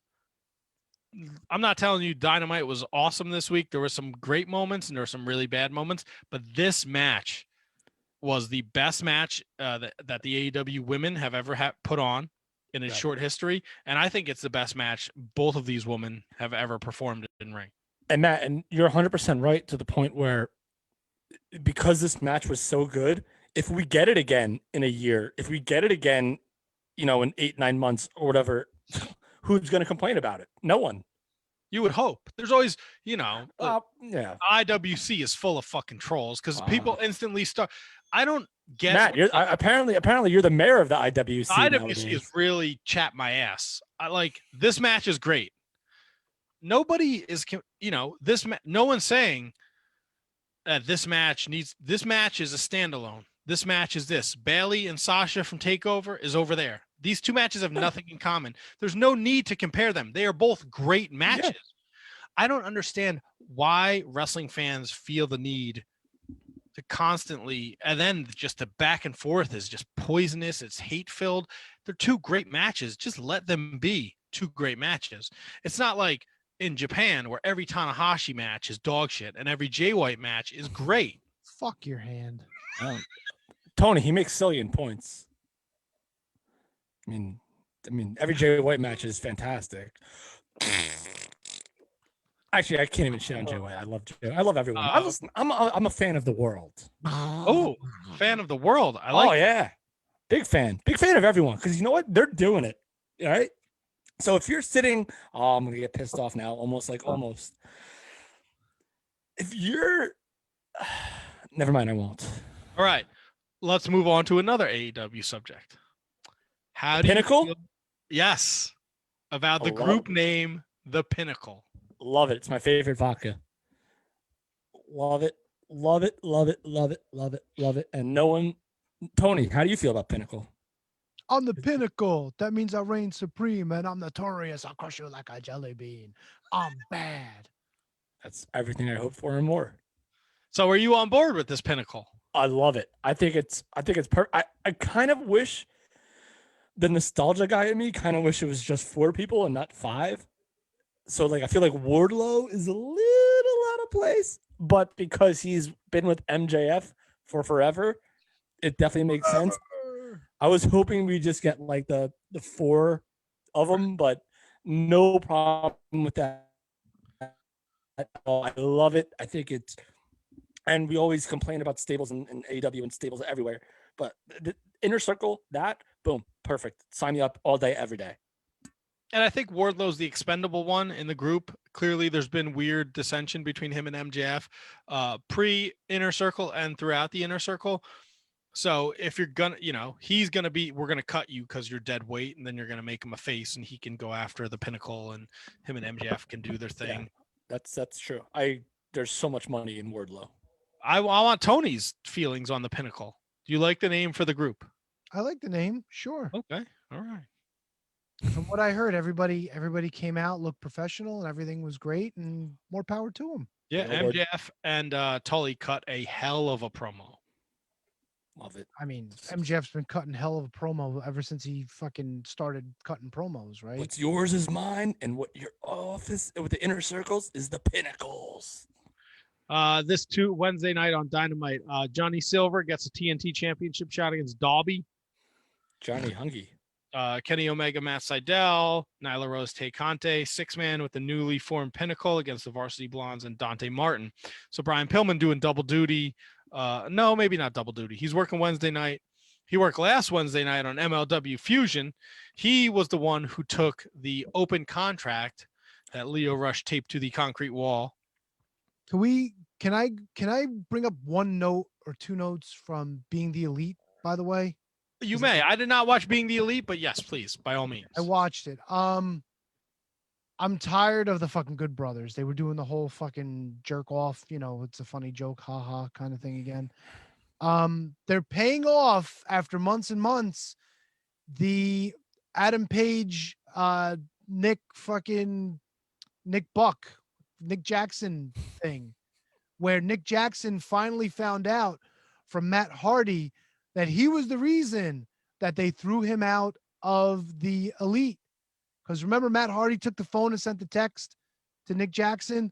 Nick Jackson threw him out. We got sad fucking Adam Page. Yes. So Nick Jackson's walking around looking for Adam Page to apologize to him. And then he sees Adam celebrating with the Dark Order. And so then he kind of hung his head down, closed the door, and walked away. Oh, tables. So maybe Nick Jackson was feeling kind of bad about what happened. I like that. That's a fun story. Yeah. So I thought that was kind of cool after all this time, little bit of a payoff ski. All right. I think that was it. I'll tell you what I'm enjoying. What are you enjoying? Going back and forth with LA Park and his fucking dumb family on Twitter. I don't know what this is about. Oh, I do. They're cheating sons of bitches, Kevin. They cheat. That fucking Saint Lorraine, he's an idiot. He should not even have a commentator's license. Mil Muertes is now the middleweight champion because they stole the title from Alexander Hammerstone. National openweight champion. Whatever. Big Hammerstone guy. Middleweight. When you're talking Hammerstone, there's nothing middleweight about him. Come on. Meat Castle is the champion. You can't steal a belt and declare yourself the champion and then have this jabron on commentary telling me he's the rightful champion, this Mil Muertes. I don't like Mil Muertes. I fucking hate Los Parks. I wish they would all go away. Right? It's fucking not even like their attitude. It's fucking pathetic to watch, dude. It's fucking bad. They haven't had one good match since one. You're being kind. No, I said they haven't had one. Oh, okay, good. I'm with you. We're getting ahead of ourselves. What did you think of Lio Rush defending his title against old Mullet Head? I thought it was a good match. You didn't like it? I didn't think it was bad. Your boy was rocking the Four Horsemen tights. Yeah, I like that. I'm not really into Lio Rush. Matt, Mullet Head wears a Shining Wizard shirt when he's at the gym, when he's pumping. Look, I appreciate that. He still has a mullet. Yeah, that's true. The Von Erichs need to cut promos every fucking day, 5 times a day. Oh, what they say? Buffalo butt, buffalo butt breath, and the Daisy Duke wearing coward, aka Tom Lawler. Come on, bro. That's gold. Kevin, let me ask you a question. Am I gonna predict some top fives here? No, I got a top 10 and we'll get to that. But what do you think a 3-on-3 chain ropes match is? 3-on-3 chain rope. Obviously, the ropes are not ropes; they are chains. Tony, can you confirm? I have no idea what a chain rope match is. Yeah, that's one of those things that we'll find out on Wednesday. Kind of like that fucking match that Mads Kruger had with Hammerstone in the alleyway or whatever the fuck it was. It's got to be that. So it's got to be. I'm also assuming the tag rope is also chains. Chain rope tag match. Maybe there's chains on the ropes. Probably chains on the ropes, because that'd be a lot of work to take off the ropes and put the chains on. Yeah, but I mean it's all taped, so that's true. I'm gonna say that the ropes are chains, and it's a 6-man tag match. It is a 6-man next week with this Wednesday. Team Filthy. Tom Lawler, Garini, Kevin Koo against the Von Erichs and Ach. Funky Cold Garini. Because Team Filthy against Team Texas. Team Texas. Oh, and we're also getting Mil Muertes against Gringo Jabo next week too. I think Gringo Loco is actually coming to Game Changer. I think, right? I know that's neither here nor there, I guess, but whatever. Oh, Saint Laurent mentioned Mil Muertes as a former Lucha Underground champion too, so they're really playing up this Azteca Underground thing. That's great. You can't steal champion. That possession is 9/10 of the law. It doesn't work in professional wrestling. I understand. And his match, Paro and Mil Muertes. What did you think? Did you watch this? Yeah, well, I fucking watched this dog shit last Thursday. I don't understand how MLW can be not good. Yeah, this Paro Mil Muertes match I didn't care for either. Paro was selling shit before shit happened. I was like, oh man. Talk to your boy Court, bud. I mean, you got the bat phone to Court. Yeah, I'm gonna have to start giving him the fucking Iggy on the side and be like, what the fuck you doing, dude? Come on. Just listen, have the Shining Wizards book it. We'll be all right. Fuck, dude. Buku Dao was supposed to wrestle TJP, but Buku Dao is found beaten up backstage. They instantly assume it's TJP, and now he's indefinitely suspended. I don't think TJP had anything to do with this. Well, who knows if TJP's sticking around? But on top of that, Matt, when they said they had 4 matches booked, it was like, I wonder which match is going to get fucking kiboshed. Always. This tag match. What the fuck was this? Oh, the fucking the 3-way tag match. Oh, it was the fucking Los Parks. It was Injustice. It was Contra Unit. Selena De La Renta, some dude in a suit, the kid under the ring. What the fuck? They started the match and then they rang the bell 2.5 minutes into the match, and the timer on the top of the screen's going. What the fuck are we doing? What are we doing? I don't know. I don't know why I make it a point to watch this shit. And you know who gets the fucking win? LA Parks. Here's Jordan Oliver. What the bullshit? It was a lot of wandering around, a lot of blown spots. That ring is too small to contain 6 people. Lord knows what this 6-man is going to look like next week. Good golly, Miss Molly. Fucking chains and the rings and the bullshit. I guess the Leo Rush Brian Pillman match was my favorite match of the night. Again, I just don't get Leo Rush. What don't you get about him? I think he's I don't know. I really I don't know if I don't like his promos where he's like driving his fucking Benz. He's going into the studio. Is he a rapper? Isn't he a rapper? Got an album, right? All right. I think Leo Rush's success got ahead of him, if that makes any sense. Like if he was just Leo Rush, it just came in and was just he had a decent little run in the cruiserweight division. If that was his spot, it would have been fine. Then he's put with Bobby Lashley, and then he's back in 205, and then that's it, and then he's done. And I think if he stayed in NXT, I think we'd be still talking about Leo Rush as a great performer. No, he's great.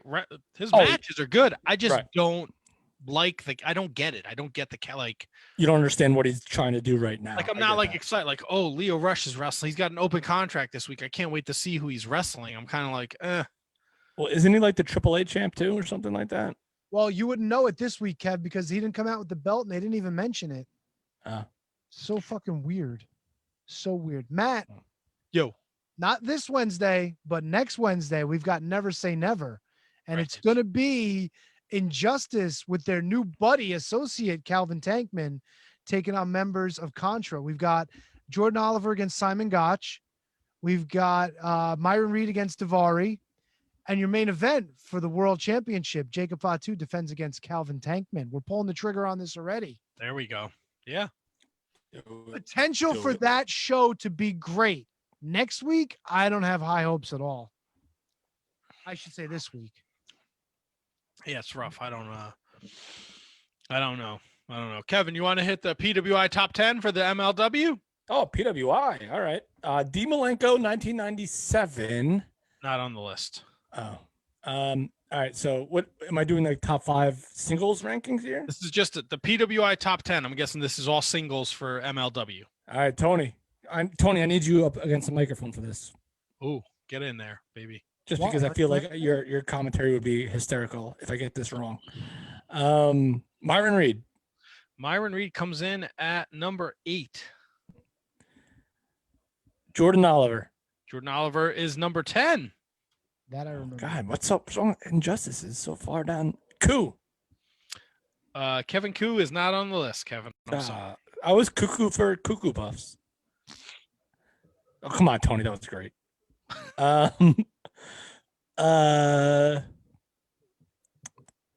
Hammerstone?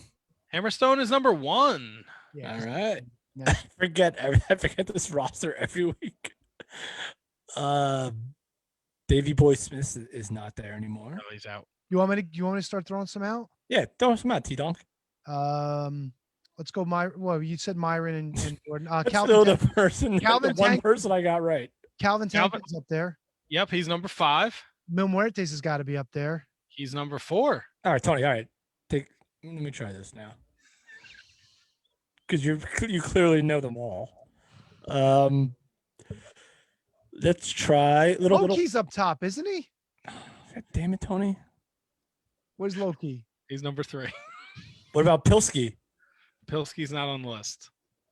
You're missing 9, 7, 6, 2. 8675309. Leo Rush, he didn't say, did he? Leo Rush is not on the list. He's not on the list.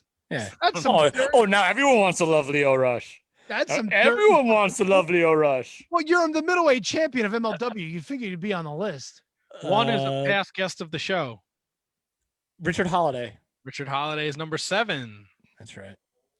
So you're missing 9, 6, and 2. Mads Kruger. Mads Kruger is number 6. Mance Warner. Mance Warner has not been in MLW for quite some time. All right. You're missing 2. Great product. Gino Medino. There you go. Gino Medina's at 9. Funky Cole Medino. Now you're missing the number 2. Tony, stop. This is me. Did we say Tom Lawler? And we also have to go over the actual complete. Oh, Tom Lawler. Beautiful. Filthy Tom Lawler. What are the actual totals for our picks, by the way? Because I don't think we ever good actually call, said Kevin. Kevin, you sit with a astounding 32-5-1 record. That doesn't sound right at all. 32 wins, 5 losses, 1 tie. He's being facetious. Tony, you are 28-9-1. Wait, I'm how many back from Kevin? You are 5 back from Kevin. This is not the first time Kevin has gone perfect. I want to say this is the third time. Third time. And I am 5. Yeah, Tony's 4 games. I'm 5 games back at 27-10-1.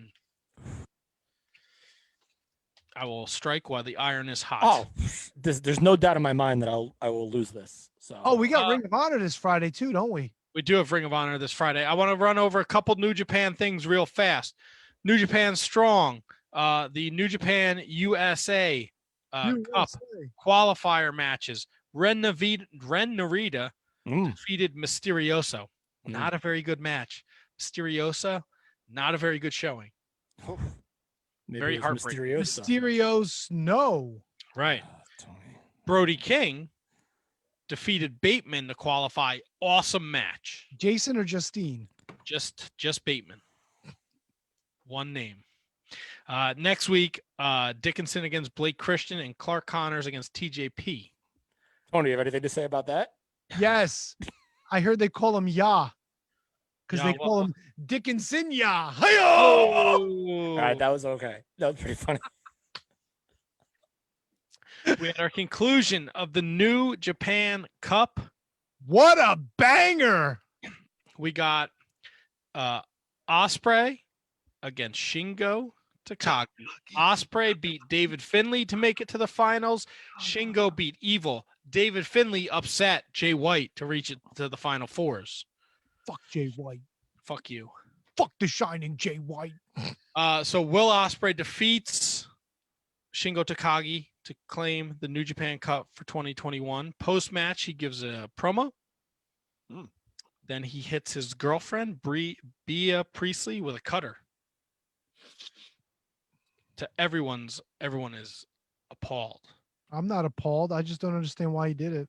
Well, backstage, he said, I get it. I get why he. The only thing he wants, Tony, is to beat he needs this. He needs to beat Ibushi. He needs to be the IWGP World Heavyweight Champion. And if he's willing to do that to his girlfriend, somebody he loves, what is he capable of doing to Ibushi? He's full of shit, because then he said, let's go out and celebrate. If you really that serious, you wouldn't go out drinking. You'd be going home to train. Well, if you were really that serious, would you be crushing Zimas backstage? Yes, I would. I would 100% be crushing Zimas. I wish they sold Zimas here in the States again. I miss Zima. Zima's good shit. Tony, you're never appalled. You're a Tony'd. There was also a very interesting thing that happened the other night at the New Japan show. There was an earthquake in the middle of the show. Yeah, what happened with that, Matt? John Tenta was there? No, the John Tenta joke has been beat to death already. Yeah. Well, deflated John Tenta was there.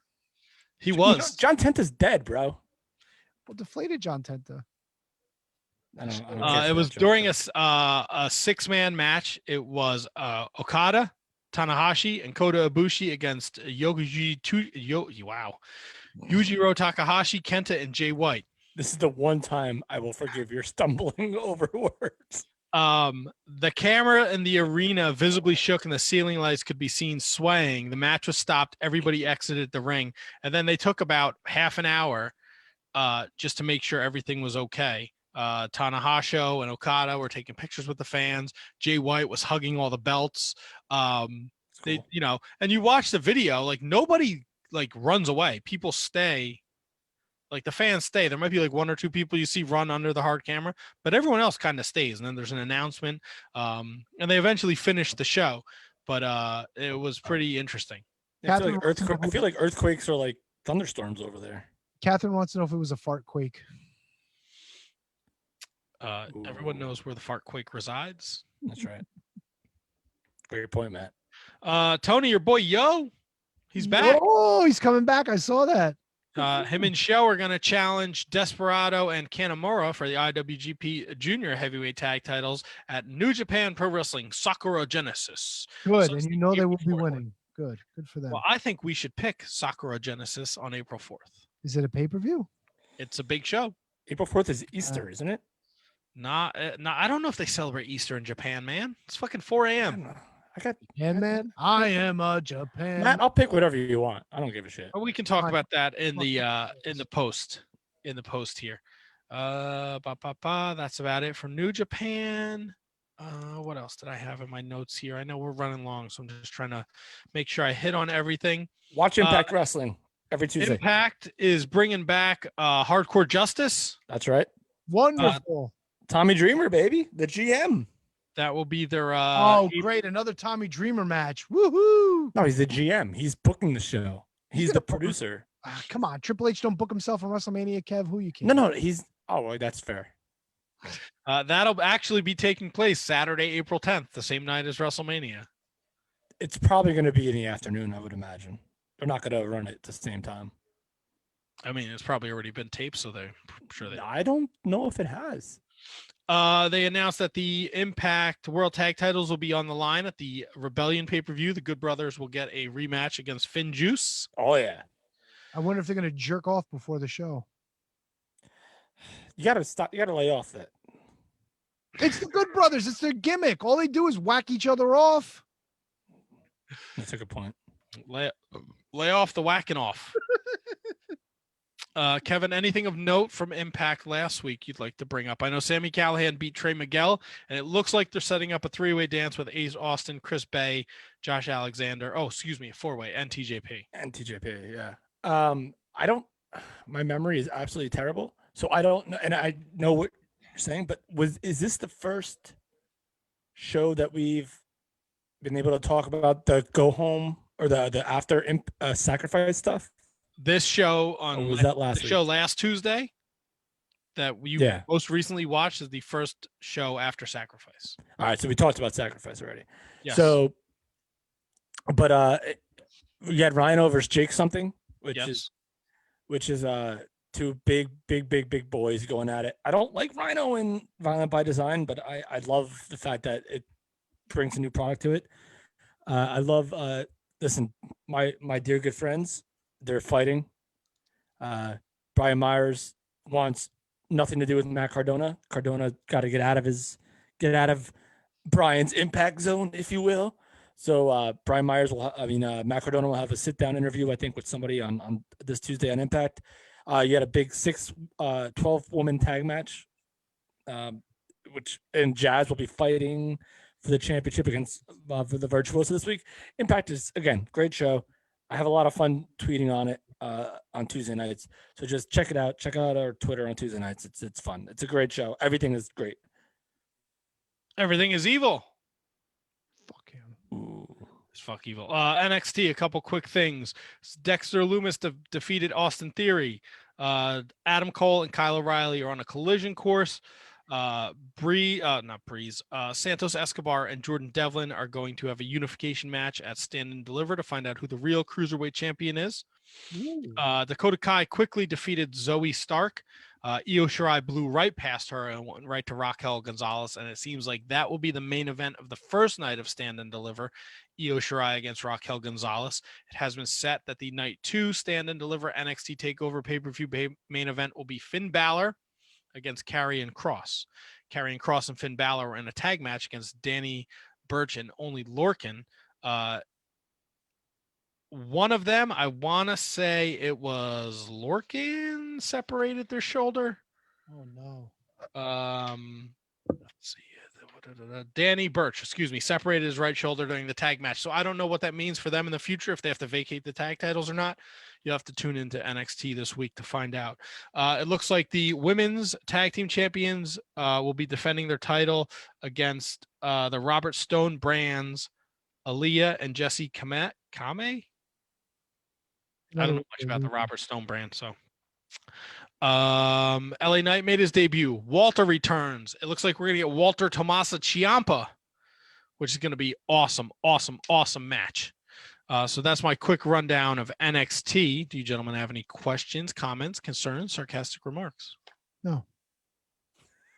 Kevin? I'm good, man. All right. Kylie's making a return to the ring. Okay. At Warriors Wrestling, not Warriors of Wrestling. Warriors Wrestling in Chicago. She'll be taking on Thunder Rosa. Okay, cool. Perennial jobber, Barry O. He's deceased now. He passed away, unfortunately. Heard about that. 62 years young. Randy's uncle. Same name. Yeah. Oh, Matt's shuffling papers. What else we got? Ring of Honor's 19th anniversary show is Friday night. The card is set. Do you gentlemen want to make your picks right now? No. We're fucking 3.5 hours in. I want to go to bed. Tony wants to go to bed. ROH TV was excellent this week. Eli Isom, successful against Ray Horus. Violence is returning to Ring of Honor, whatever that means. We kind of touched upon it with Josh Woods. And the FIJ Foundation match, the 8-man tag match, was chaos. FIJ successfully wins. And it looks like they have all the gold going into the 19th anniversary show taking place this Friday night. 8 o'clock is the pre-show. It'll be free on YouTube for 1 hour.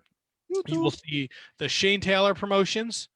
Shane Taylor, Khan, and Moses take on the Mexi Squad, which is Bandito, Flamita, and Reyors for the ROH six-man tag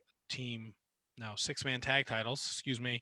And Brian Johnson, Dan House, and Eli Isom and LSG will be in a 4-corner survival match. That'll be the pre-show. The main show as Dalton Castle against Josh Woods, as we talked to Josh Woods about tonight. Jonathan Gresham defends the pure title against Dak Draper. Mark Briscoe versus Flip Gordon in a singles match. In an unsanctioned match, Matt Taven takes on Vincent. LFI, Dragon Lee, and Kenny King defend the tag titles against the Foundation, Rhett Titus and Tracy Williams. Dragon Lee also pulls double duty as he defends his Ring of Honor World title against Tracy Williams. EC3 takes on Jay Briscoe in a grudge match, and Roosh defends the Ring of Honor World Championship against Jay Lethal. That's all happening this Friday night. Sign up for Honor Club. Even if you only sign up for the month, it's $9.99. You can watch this excellent show, and then you can cancel or continue to support Ring of Honor Wrestling. That is all I have for tonight, gentlemen. This has been a long and fun show. A special thanks to Josh Woods. Woods is the goods on Twitter and Instagram, and Henry Godwinn, Henry O. Godwinn on Instagram. Godwinn spelled with 2 N's at the end. Give them both a follow and support them. Now I have nothing. Biggest news of the week. Friend of the show, Kayla Sparks, is getting a TV series made about her life and career called Against the Ropes. It's coming to Amazon, by the way, and Kayla Sparks is tapped as the executive producer of the show. Tony, do me a favor. Put in a good word for me with Kayla Sparks. Yeah, what kind of word do you want me to put in? Great, fun, sparky? Good. I think good works. Good works? Hey, Yeah, you know, Kevin, he's good. Yeah, good. That's what a good word is, right? Just put in a good word. No, I'm just kidding. Guys, Shining Wizards Kevin, I just did my my first show on Thursday. Fantastic show. I'm back in the comedy game. Biggest thing that I have going right now is June 25th and 27th, the entire weekend in Atlantic City. Boardwalk Buds, our friends, Chad and I think Danny's involved in somehow. I don't know, but it's a whole convention. It's about the marijuana. Not a fan, but I'm still involved in the shows, and I can't wait to headline. They're late shows. They're like 11 o'clock, but it still should be fun. So June 25th, June 27th at the Showboat in Atlantic City, New Jersey, baby. I'm excited, man. And you should be, rightfully so. We are the Shining Wizards Wrestling Podcast at Wizards Podcast across all forms of social media, Twitter, Facebook, Instagram. Give us a follow. Join our Discord. The link is in the Twitter at Wizards Podcast. Check out our Patreon, patreon.com/Wizards Podcast, ProWrestlingTees.com/Shining Wizards. Grab a Shining Wizards t-shirt and support us any way you can. If you can't monetarily, we understand. Times have been tough. Just hit that retweet, share, tell a friend. And leave a review. I didn't realize how valuable reviews are on iTunes. Leave a review if you can, because that really boosts like the visibility of the show. We haven't got reviews. And I didn't realize that till we haven't got reviews on iTunes in a long time. We need reviews. We haven't got reviews in forever. I didn't realize how valuable that was. Apparently, if you get reviewed, you're like Matt has been preaching probably years ago. the visibility goes up. So even if they're bad reviews, even if you fucking hate us and give us 1 star, don't- it helps. Thank you. Don't say that. Don't say that. Give us 5 1-star reviews. Let's get us in the top 20 wrestling podcasts for the month of, let's say, May. Let's say April. Leave a review, do it, and let's get us in the top 20 wrestling podcasts in the month of April. I'm gonna do it. I'm gonna get my brother to do it, get my dad to do it, get everyone to do it. So let's do it. Matt. I got nothing, guys. We'll be back next Monday night. Oh, perfect. March 29th. It'll be 34 years to the day since WrestleMania 3. So maybe we'll talk some WrestleMania 3. Ooh. Don't forget to vote for the Valet 32. Next week we'll be down to the final 4. You can be part of it. Yeah, and we'll have the Ring of Honor 19th anniversary show to talk about and all the wrestlings that are happening. So be sure to tune in and join us next Monday night or in podcast form, wherever you listen to the podcast. And as Kevin said, leave a review. Give us 5 stars. Dave Meltzer style. This podcast in the Tokyo Dome, 700 stars. 755 stars. Guys, both of our guests tonight. Oh, here we go. Top 5. Fucking A, dude. Say goodnight, Top Gracie. 5. I hate you. God, stop doing that.